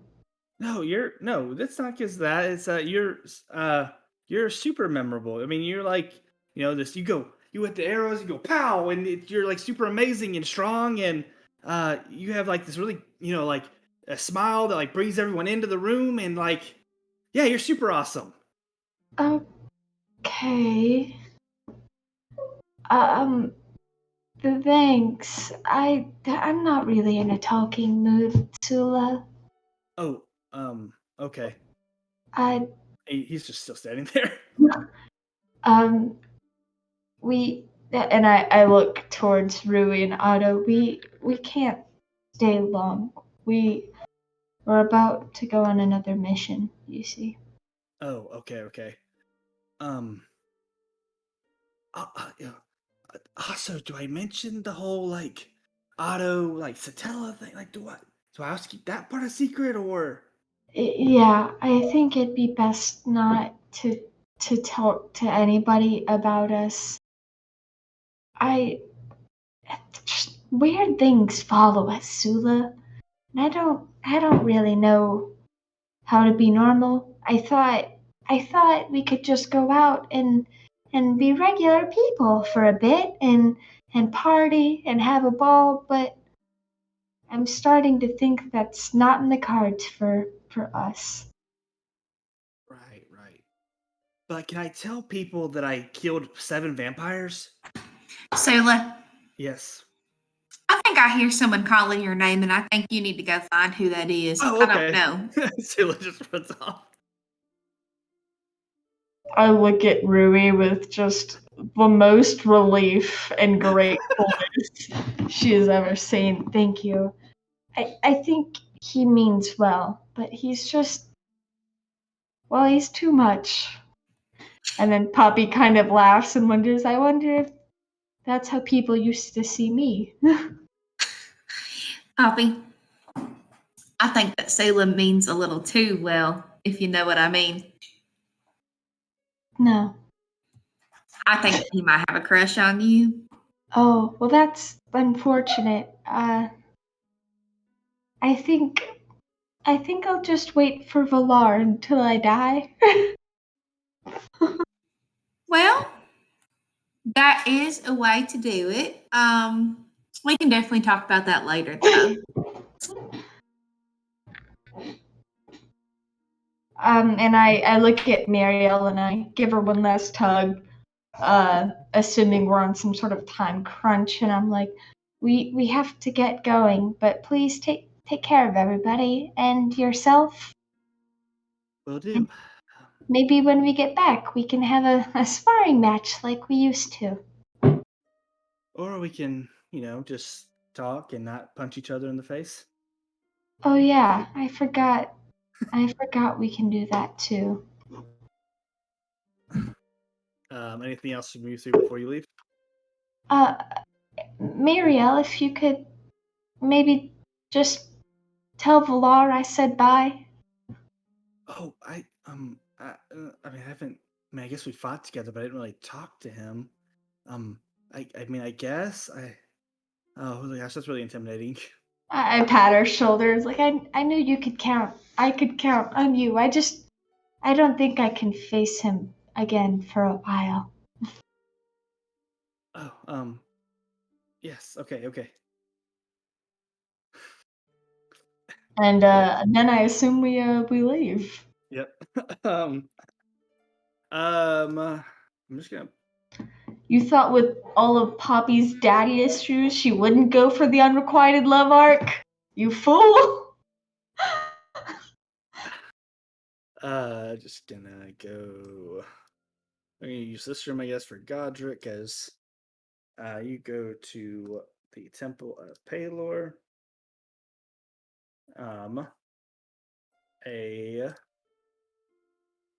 You go into the temple and are greeted by a man in white robes and long black hair.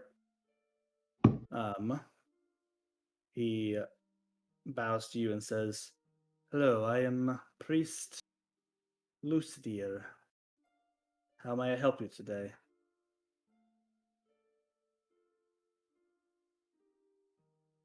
"Why, yes, I am."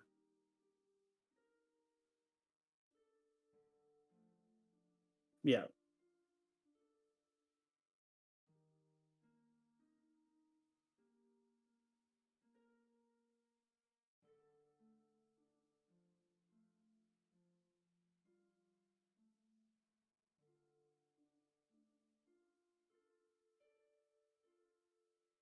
"Why, yes, we could go to my office if you want to come and confess."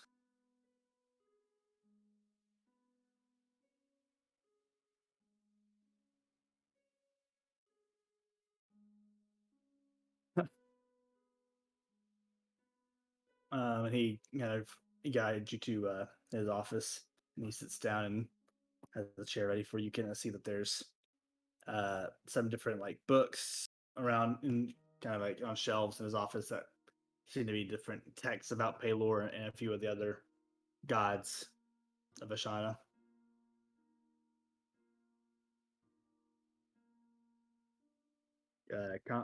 Complicated answer right now, but technically, according to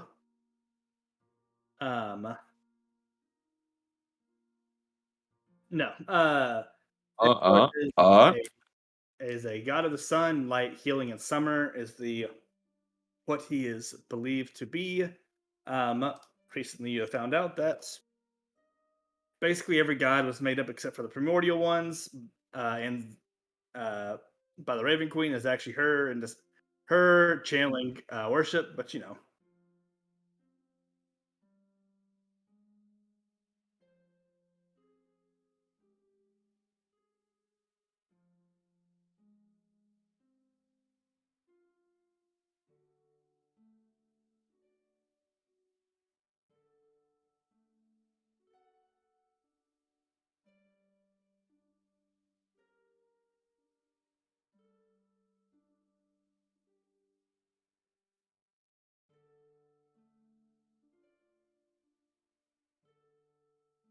Make a persuasion check.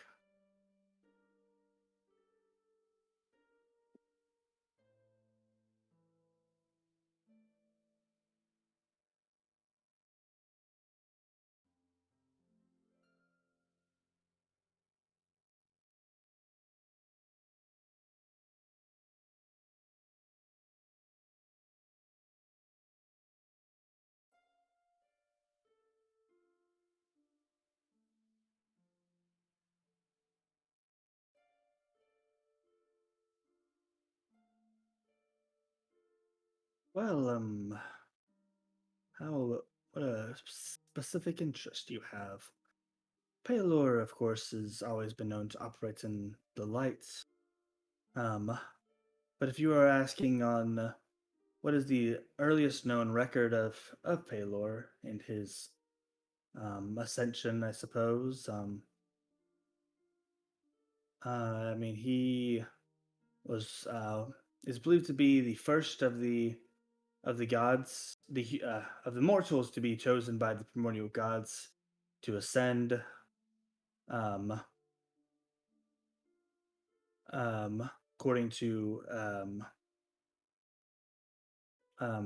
one of the most ancient texts that um, for the discovery of the primordial war, if you're familiar, um, was mentioned.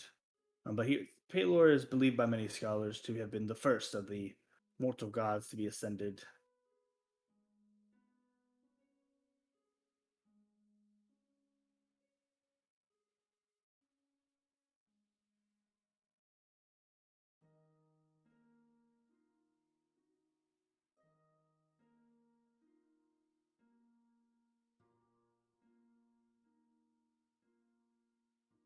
Well, of course, he helps us provide healing to those who are sick. He is the patron of summer. He is the one who basically brings about the summer season with his light coming closer to Earth, bringing warmth to it. The mortal realm, not Earth, but um, um, and he answers the worship of any who are looking for lights amongst the darkness.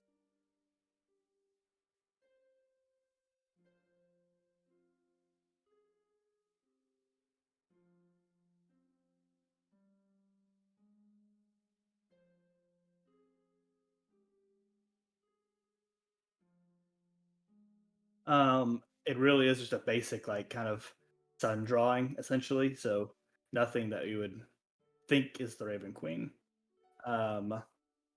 Just as far as probably a common thing that you would just know is that the Raven Queen is believed to be, by again, what you knew before the big reveal, those reveals, believed to be basically the opposite of Pelor, as the patron of winter, the goddess of winter. Um, but yes.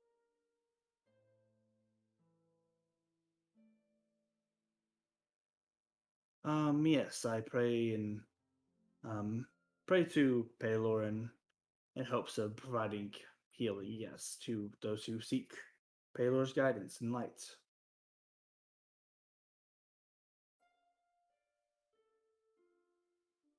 I mean, what sickness do you have?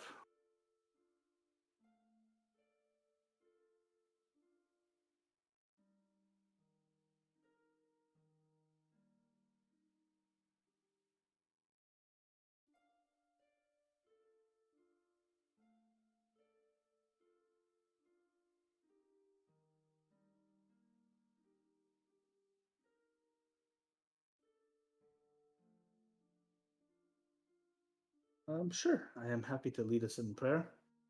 Make a religion check as he goes into the healing prayer of Pelor.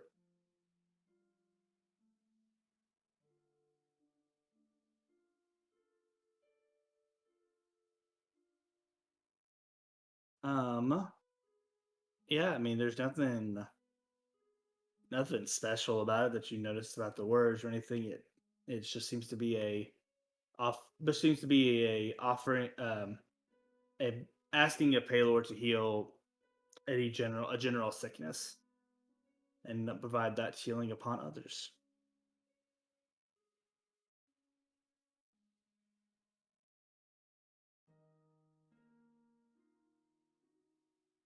On that 8, I'm gonna say no. You feel no connection, or even magic in the room.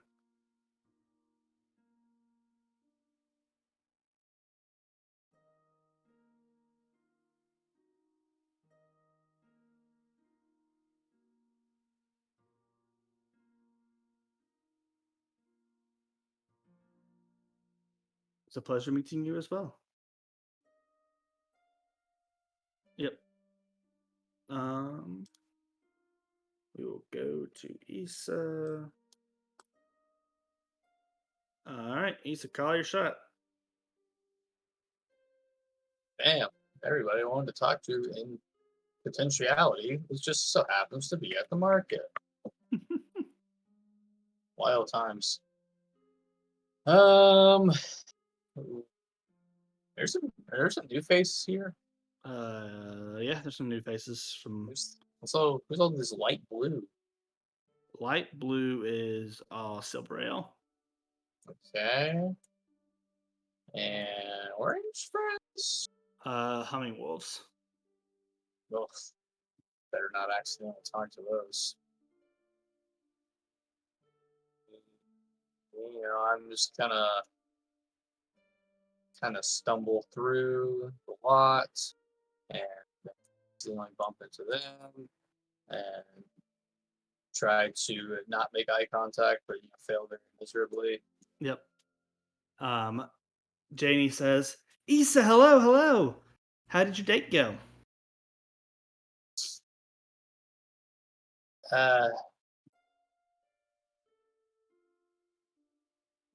Well, what more can I say than we shared a bedroom together and divulged all of our deepest secrets, looking longingly into each other's eyes.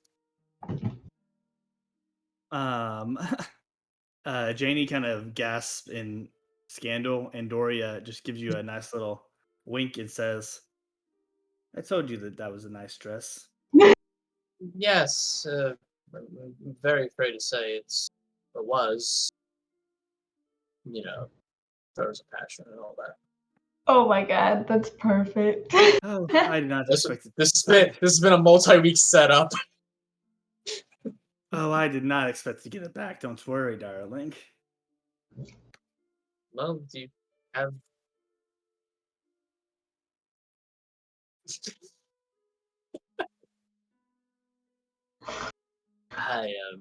They trademark everything these days. So many trademarks. Well, do you have a seamstress or a tailor in mind? Oh, you can keep it as a memory of the night, darling. It's fine. Is that what you do? Why, yes, is that weird? And I'm just looking for the rest of them. Is this normalized behavior?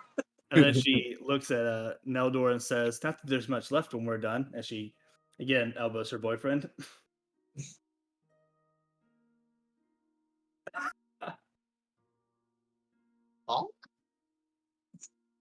Eki and Janie just look really uncomfortable with the situation. Connorina, who you just know is a first year that you know from barely know in passing, just seems very unbothered by the situation. Well, we've just confirmed a lot of things very subtly. Yes, well, just things were rather quiet back in Stroney then. I mean, I suppose they assigned me one of these, one of the newbies to mentor. So this is Connorina. If you haven't met her, be training her up a bit. John? Connorina just nods her head. Yes, they do seem to be implementing a mentoring system. I mean, it's I guess. Or a protection one, perhaps. There's quite a bit of fear in the air lately regarding first years. They'll be fine. They'll catch up eventually. It'll be fine. They don't know how Turvos is doing. They assigned him Garadius as his mentor. Why, in the name of all gods known or unknown, would they do that? Oh, Garadius was not happy about it either.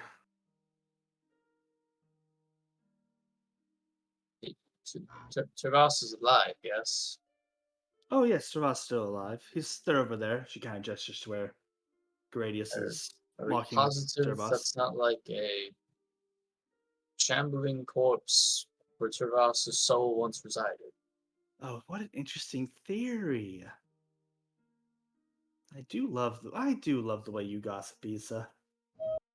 And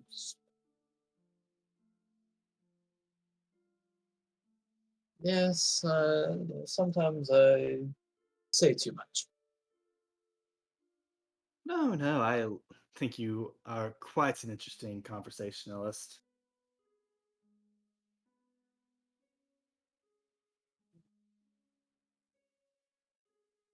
Regardless, I don't fully intend to go around town or elsewhere and tattoo clothes and a dress shirt.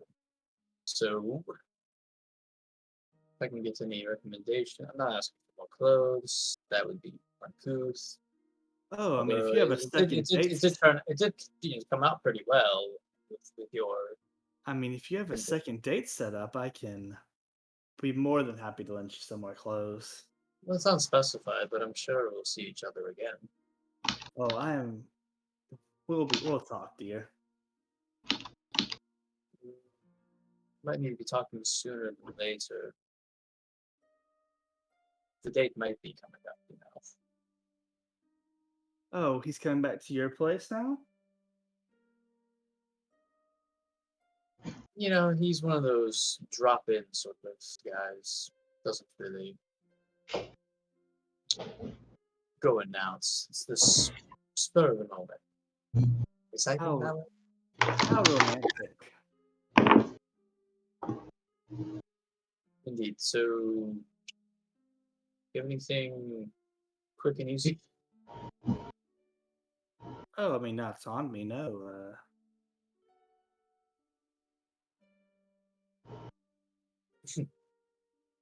Just think about, she said, what not on me. Won't comment on that one. She's wearing. Never mind. Mm-hmm. Anyway, perhaps I should double check on Turvos and see if I can hear anything else interesting from Gradius.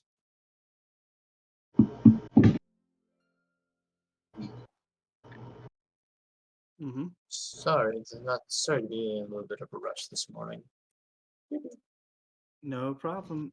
Jenny says, good seeing you, Asa. Have you? As you approach, Gradius and Turvos seem to be walking in very awkward silence. Before Gradius notices you approach and says, hello, Isa. Good morning, Gradius. I see you've made a friend. Do not joke. Don't tease me. I made my feelings clear about my research being distracted by students.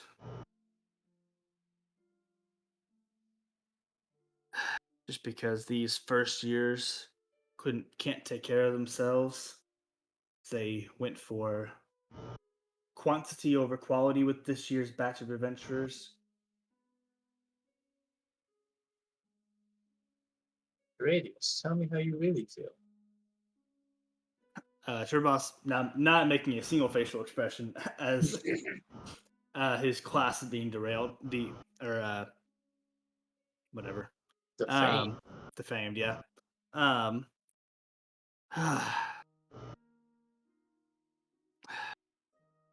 But yes, this one will be under my wing for a while. Just a reminder for the audience, Shabas is a Kenku. I exhale slightly faster from my nose.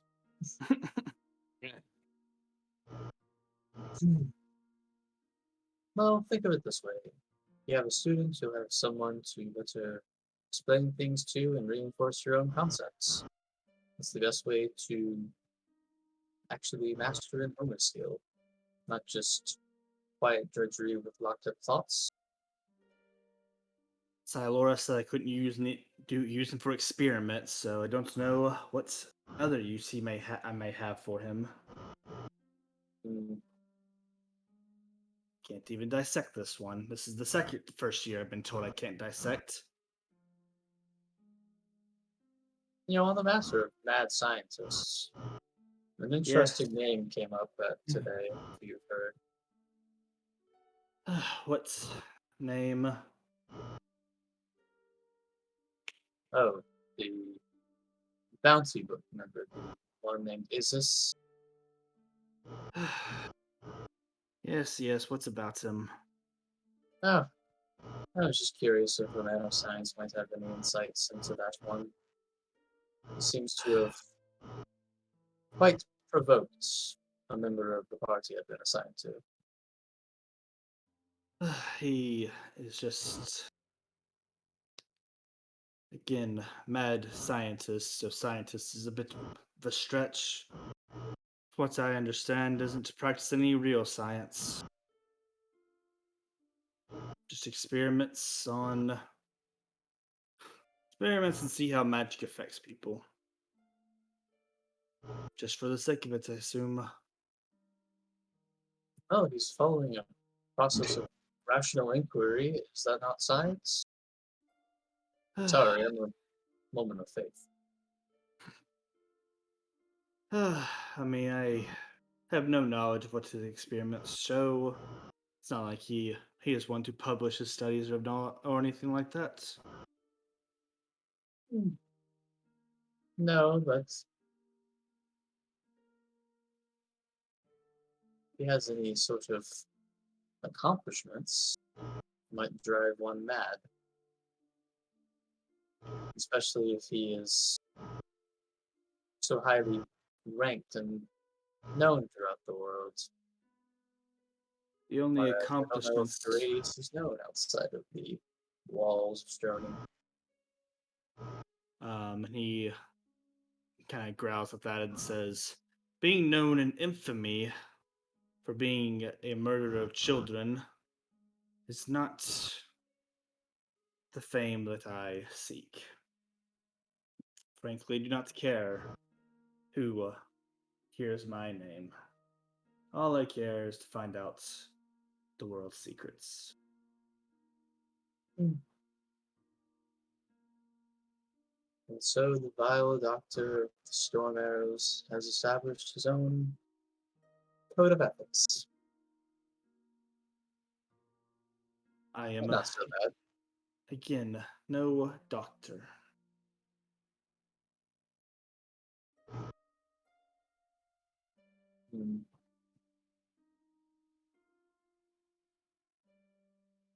Well, seem to be different than many others. You have some sort of tenure or respect. You have an artifact, after all. Don't play games, Issa. I know that you have an artifact as well. Yes, but one that perhaps I don't know so much about. I guess you have more research to do of your own. Yes, very well. If you have any insights, though, I might know a thing or two about the secrets of the world. He looks you up and down in your post-party clothes and says, "I highly doubt that." Very well then. Suppose not exactly the best look I've ever had.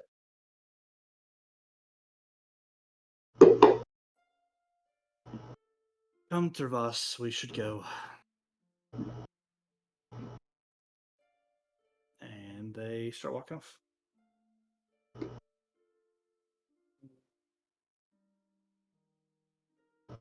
Let's see. I mean, my only real objective here is just getting new clothes. So, Yep. Petro, the Yes, fashionista. I forget the word. yes, he is the fashionista. The fashionista, if you will. Yeah. Is that an official job title? Please say yes. He's actually really a barber, but he does a lot.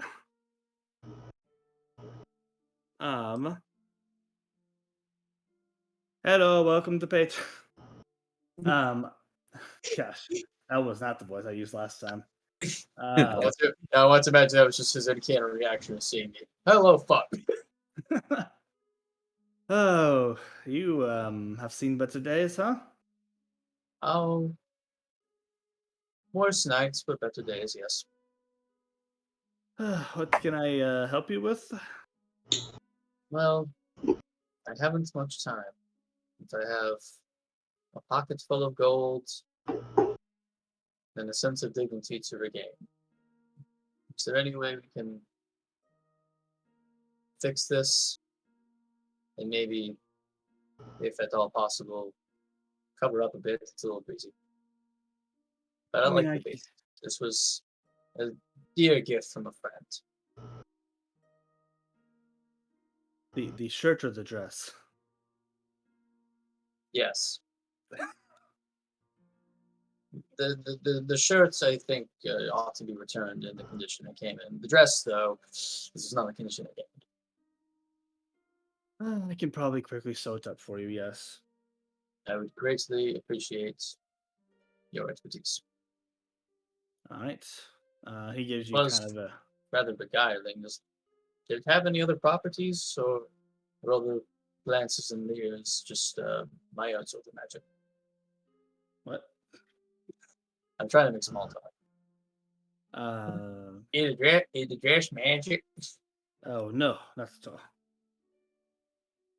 Not that I could tell, anyways. I mean, if it were magic, I would think they would put at least the magic to not let it get ripped, no? Sir, I can't understand your accent. And he sews up for you.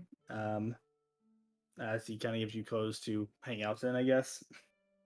Okay, I just wear the big shirt like it's laundry day. Okay. And he gives you back the dress. Says, that's like gold, I guess. What's the price to knock it off? A gold. Oh, word? Okay, let me break 2,000 here.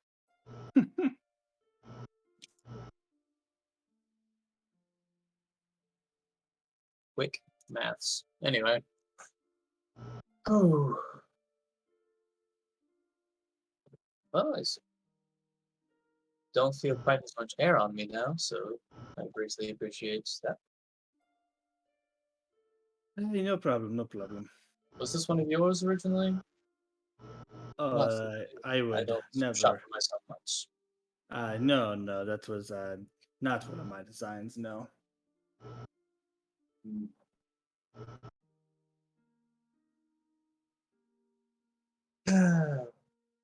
Right then, I suppose I was duped into wearing something a little bit out of both of our depths, but I mean, it's a fine dress. It is just a bit more revealing than flattering than the designs I usually make. oh, if only we had more time, we get more flattery. I digress. I do. All right. is probably about everyone's time up. So, you all meet Balrus at the teleportation gate, and I just will quickly expedite. Teleport to Drosal. Follow Hugor's coordinates, basically, to a river, kind of river basin near Drosal. And I'll cut there. Hopefully now. Did I set it up right? Did I set it up right? Hopefully I did. Thank you for the shirt, Godric. You can have it back. You can have the shirt back, Godric. Thank you. No, I forgot Mida and I forgot Balrus. Oops. Oops Well, and oops. That's okay. Heading to the map, you find one. The main thing that stands out is the giant statue. Otto, just hilariously, you can't help but think that the statue kind of resembles you. Specifically, your elven form. I take the same pose.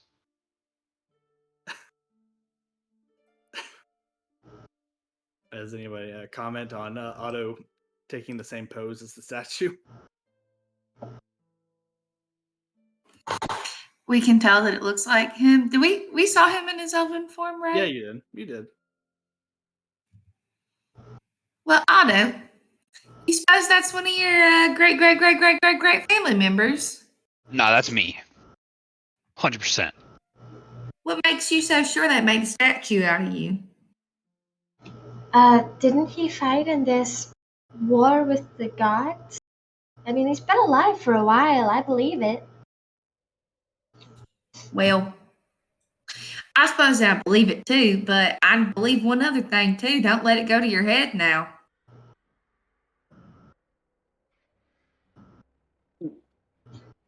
I've put on like Be 100 humble. pounds or something like that. Yeah, I just hope this statue doesn't start throwing insults about fatherhood. Nice. Was that statue of Mida? Okay, I couldn't remember. I never saw it, so Yeah. or I guess I did. But anyways, Balrus. Golly, sneezes and Bless then you, Bless you. Boris. thank you. Crosses and goes kind of down here. Starts to scan around. He says, "Looks like there was another statue here. Seems to be have been destroyed in some kind of battle. But the dried blood is over here and by the caves. That's more concerning, I suppose." I want to go and use my hunting knowledge to see if I can make sense of what the blood is. Sure. Are you going to taste it? There. Make a survival check. What'd you say, Kayla? Are you going to taste it like they do on TV? They always do, and it's weird. Yeah, Poppy probably would. Yeah. Oh shit! What a bad roll though. 10. She just says yummy. Poppy is hungry. I don't know if y'all remember what Poppy eats, but it's just meat, flesh, uncooked, preferably. On a 10, you can definitely confirm it's blood. Nice. Thank you. Helpful. You can tell it's blood by the way it is. I mean, she tasted it. We're definitely going with that interpretation. I'm sure, and everybody looks disgusted. I'll Now also this is give par you, for the course. I'll give you that it's also a couple days old. Okay, I sort of kneel down like a fucking creature, like lick it, get back up. Some of it's still on my chin. Look at the others. It's been here for a couple of days. I can tell by the way it's coagulated. It's Poppy, kind of that's not funky sanitary. flavor. Oh, I'm a damn peer. I eat. No, it's not the blood thing. It's the more the tridivore thing. Like, Eating it off the ground? yeah, let that thing. We'll get you some fresh stuff. Jeez, is that all you know? It's blood. It's a few days old. It's hard to tell after it gets all chunky. just. Oh God. Poppy just unfazed, looking at everybody like, what? What's wrong? Otto's still in stance, unfazed. Yeah, Otto I'm sure has to be used to all of Poppy's shenanigans. I like to think that Rui was watching her intently on inspecting the blood and learning her tracker ways, since Poppy is teaching me about ranger things. I don't know if you want to learn things from Poppy. Rui, please tell me you go down there and you taste the blood too. I do not, it, in just, fact, taste the sniff blood. it. I might stick my finger in it or something like that to feel it, but I will not be tasting the Yeah, blood. Make a survival check if you want, Rui. Put my palm in it, like motioning for Rui, like, yeah, just touch it. You see how it's become the substance. 25. Nice. Oh God. You see. So you see the blood, obviously. You see that the same 2 days old. You also see that there are 4 different, basically, lines where based on what you're observing here, seem to have been 4 people dragged through, kind of the sand and then down into the cave, based on both the blood trails and also the actual, again, indents in the sand. And how many adventurers are missing? 4. I think that they were dragged this way. There seems to be 4 of them. I don't know if all the blood belongs to one person or whatever, but there are 4 people and they were dragged this way. And I point really? away from the shore in the direction of whatever the Towards the lines are. cave. Yep. Poppy looks Okay. proud and congratulates Rui. You're such a quick study. I learned from the best. Oh. Do a little curtsy with my dress. So, follow the blood then. That's my favorite hobby. Balrus says, we may want to check for other points of entry first, considering it doesn't seem that it went well for them when they went and followed this trail. That's a good point. If anyone has ideas. Well, based on some of the picture books I used to find from the merchants, I know people are really obsessed with giant statues. Maybe there's a secret entranceway in his foot. And I just start feeling up the statue's feet, I guess. Otto, is there somewhere they would have hidden that entrance in your foot? I know anything about this statue. Another 10. What check? A history check. Pop, you're really filling up them toes. Ooh. 14. 14. You again. It doesn't look exactly like your elf form, especially because there's a helmet on. So like you really, again, can't really tell. It seems to be like a statue. If it is a statue of you, it is a statue kind of depicted of stories heard about you rather than out of memory of you. If that makes sense. So again, you're just kind of basing it off of the armor, really more so than any of the facial structure at this point. You're kind of sure it is at least an elf during your time period. Yeah, listen. Nailed it. This is like 80% maybe me. So maybe. That's my answer. But I'm just gonna say feeling up the statue's toes is a little bit weirder than tasting that dried blood. That's just me. I'm looking for a switch, Otto. Yeah, okay, so it's still weird. You're feeling up a statue, I'm trying to find the hidden switch. Obviously, it's here for a reason. Well, I mean, have you tried using your eyes? No. And I'm slowly getting out of the stance while I'm saying all of this. Yep. Okay. Okay. I'm gonna take a running jump. You just gonna Yeah. jump down there? Yeah, I'm fine. just jump down there. Yeah, Hugor that's wants to start just making his way Bam. towards the cave too, I guess. Yeah. All right. Wait, help me look for switches. Touch the other foot. I'm not feeling up a statue's foot. Godric Can- starts casting detect magic. Can I perception check this cave area? Make an investigation or perception, whichever you choose. Okay. Yeah, can I do that for a quote unquote switch? Sure. You can also make an investigation check. Can you still use her extra special knowledge of min switches to look for it? 15. You'd also make an investigation check at 15. It Yeah. doesn't Man, involve a smell, those, does it? Those are some sexy feet. You can throw in a spell. Okay. Yeah, Okay, we ain't into that. If it involves smell, 18. If not, it's a 9. Ew. Oh, it's the cave. The cave. Yeah.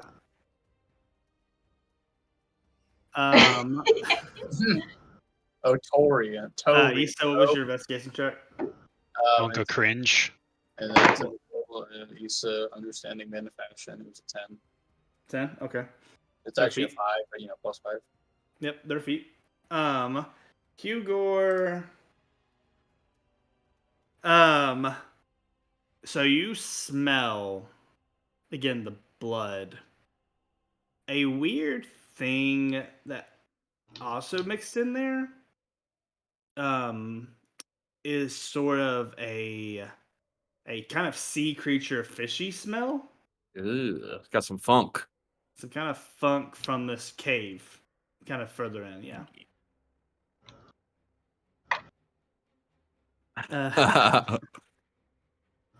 Very briny.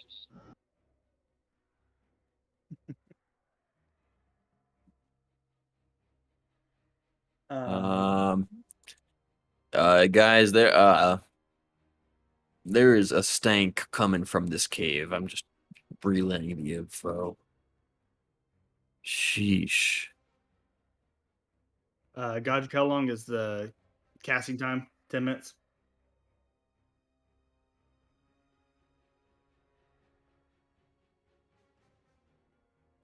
And there you go. Oh, you're not using it as a ritual, yeah. That's good. Are there any animals around? Maybe like a rat or... Actually, we would probably stand out to both. Well, mostly you, Poppy, and I guess Otto too. Again, and Otto, Poppy, and Hugor will stand out the most to the three of you. Is actually the lack of animals in the area. Oh. Okay. Like you would expect to see a squirrel or something, or even like some kind of like maybe crabs on the desert beach and stuff like that. But there's that desert beach, the kind of sandy beach area off the river. But there doesn't seem to be any signs of animal life. I look over to Hugor. I was going to use my beast sense on a creature, but I don't see any around here, which is a little worrisome. Perhaps you could summon something, and then I could use my beast sense to investigate the caverns without us having to go in and be ambushed by something. That is not a bad idea, Poppy. Don't suppose I could save a spell slot by using my staff/cards? You could. Everyone make perception checks. Ooh. Perception? Ew. Let's see if my dice does what it's done all night and just slam into the side of my monitor. It did. 13. 14. 30, 20. 20, 22. 7. That stank hurt my nose.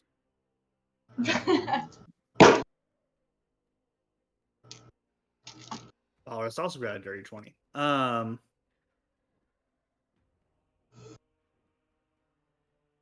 You all, so Issa and Rui and Balrus turn to see a tentacle out of the river, grab Maida, and pull him in.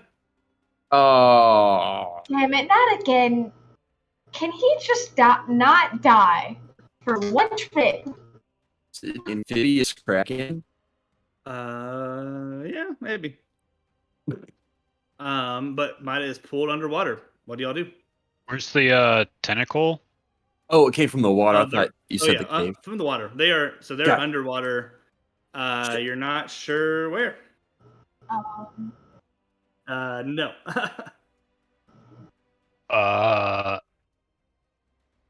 We dive in. Otto dives in. I dive in after Otto. Might as well. As both of them dive in, Paul says, "Wait." Oh, yep. We don't breathe. It just made sense. Like we can go in the water and not worry about drowning. Oh, look, I'm Hugor. Glub, glub, glub, glub, glub. Wait a minute. I'm like snorkeling with my trunk. The baller says, "Maybe a trap. Stop. There's obviously a trap." What? This is I how would you like- always react. Pretty much. It's worked this so far. I'm gonna fly like over the area where he disappeared to see if I can see anything. Okay. Perception check from Otto, Poppy, and Ruby. All right, dice. Do what you've always done. Slam into the wall. Oh, dirty 20. 19. That one. Yeah, no, you can't see it. See, this is very dark waters for Rui. Poppy and Otto, Even you with my see double sight. some. I mean, it's very distant, basically. So from where you all jumped in, and it's not even. It's been maybe 3 seconds. Maida is already down river. Oh, God. And all you see is a kind of there's a creature there, but all you see is like a swath of tentacles. Yeah. Since neither of you can attack underwater, you could pursue. I'm gonna stick my head up above water. Uh-huh. I'm gonna be like, hey, ballers, Mr. Sir. Yeah. What? Why are you? Are you like the team lead right now? I regret it. Yes, but sure. Maida's gone. What do you mean gone? You guys The tentacles are like zooming. While Otto's having this conversation, Poppy is just swimming her fastest towards And Poppy, I stick my head back underneath. Start splashing around. Bless you, bless you, bless you. I notice Poppy's gone at this point. Oh yeah. Pick my head back up. Yeah, Poppy's gone now too. I mean downriver, but yes. Yes, downriver. Poppy, go ahead and make a perception check. Not actually that far. But... Hold on. My dice landed on my keyboard. Okay. 14. Not quick enough to catch up to it. You do see the whatever creature has Maida make a sharp turn and basically heading towards the direction where the cave is, so like a left turn from where heading downriver. Okay. And you see it disappear.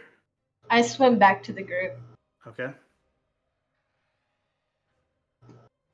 So Otto freaks out for a little bit, and then Poppy pops her head out. Nice. I was about to say I was gulping for air, but that didn't make sense. I think the monster disappeared into the cave, under the cave. I'm not sure, but the same direction. Well, it seems that there was another entrance then. Yeah, if you don't mind, thieving tentacles. One equally as perilous. Kidnapping tentacles? Fairy napping tentacles? You get the point.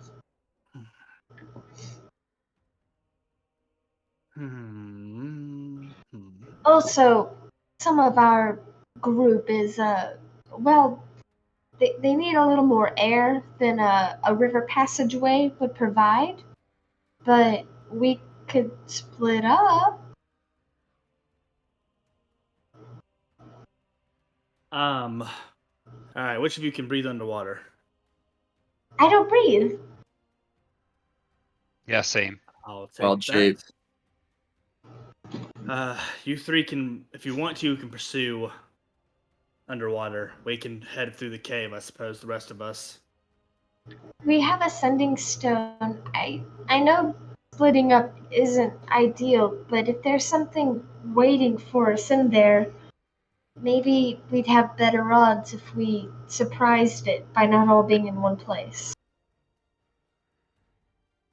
All right, you three scout the situation. Use your sending stone to communicate back. Do not engage if you don't have to. And if it's Istis, run away. What does this look like? What? What does this look like? Boss turns to Hugor. Who then I then tell Hugor is a very tall Yahtzee, gray scales.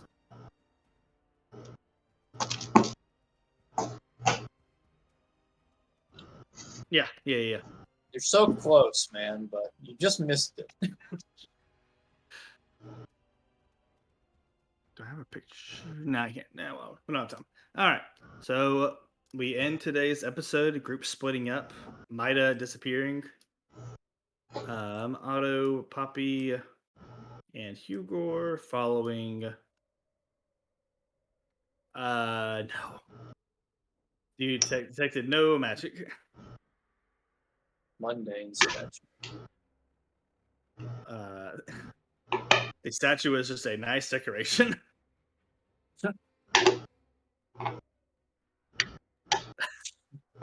It has very shapely feet. That's what they've been called many adjectives. Yeah. But anyways, thank you for watching and tuning in to our episode of Ashana Rising. It was good to be back. We'll be back again next week for more Rising that Ashana.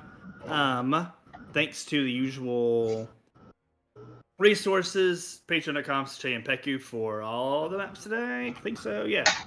D&D Beyond Roll20 for our usual softwares for making this game happen for us. Roll20 Marketplace for lots of my NPC tokens. D&D Beyond for some of the other ones. And happy birthday to Kenny. Music will be in the VOD. And happy birthday, Hugor! You get a whole arc for your birthday. One whole plot line. Woo! Uh, Go crazy, go stupid. Well, Thanks, anyways, bye, everyone. guys. bye-bye. Bye. Have a mighty fun day. Week. Damn it. 2025. Oof. Oh.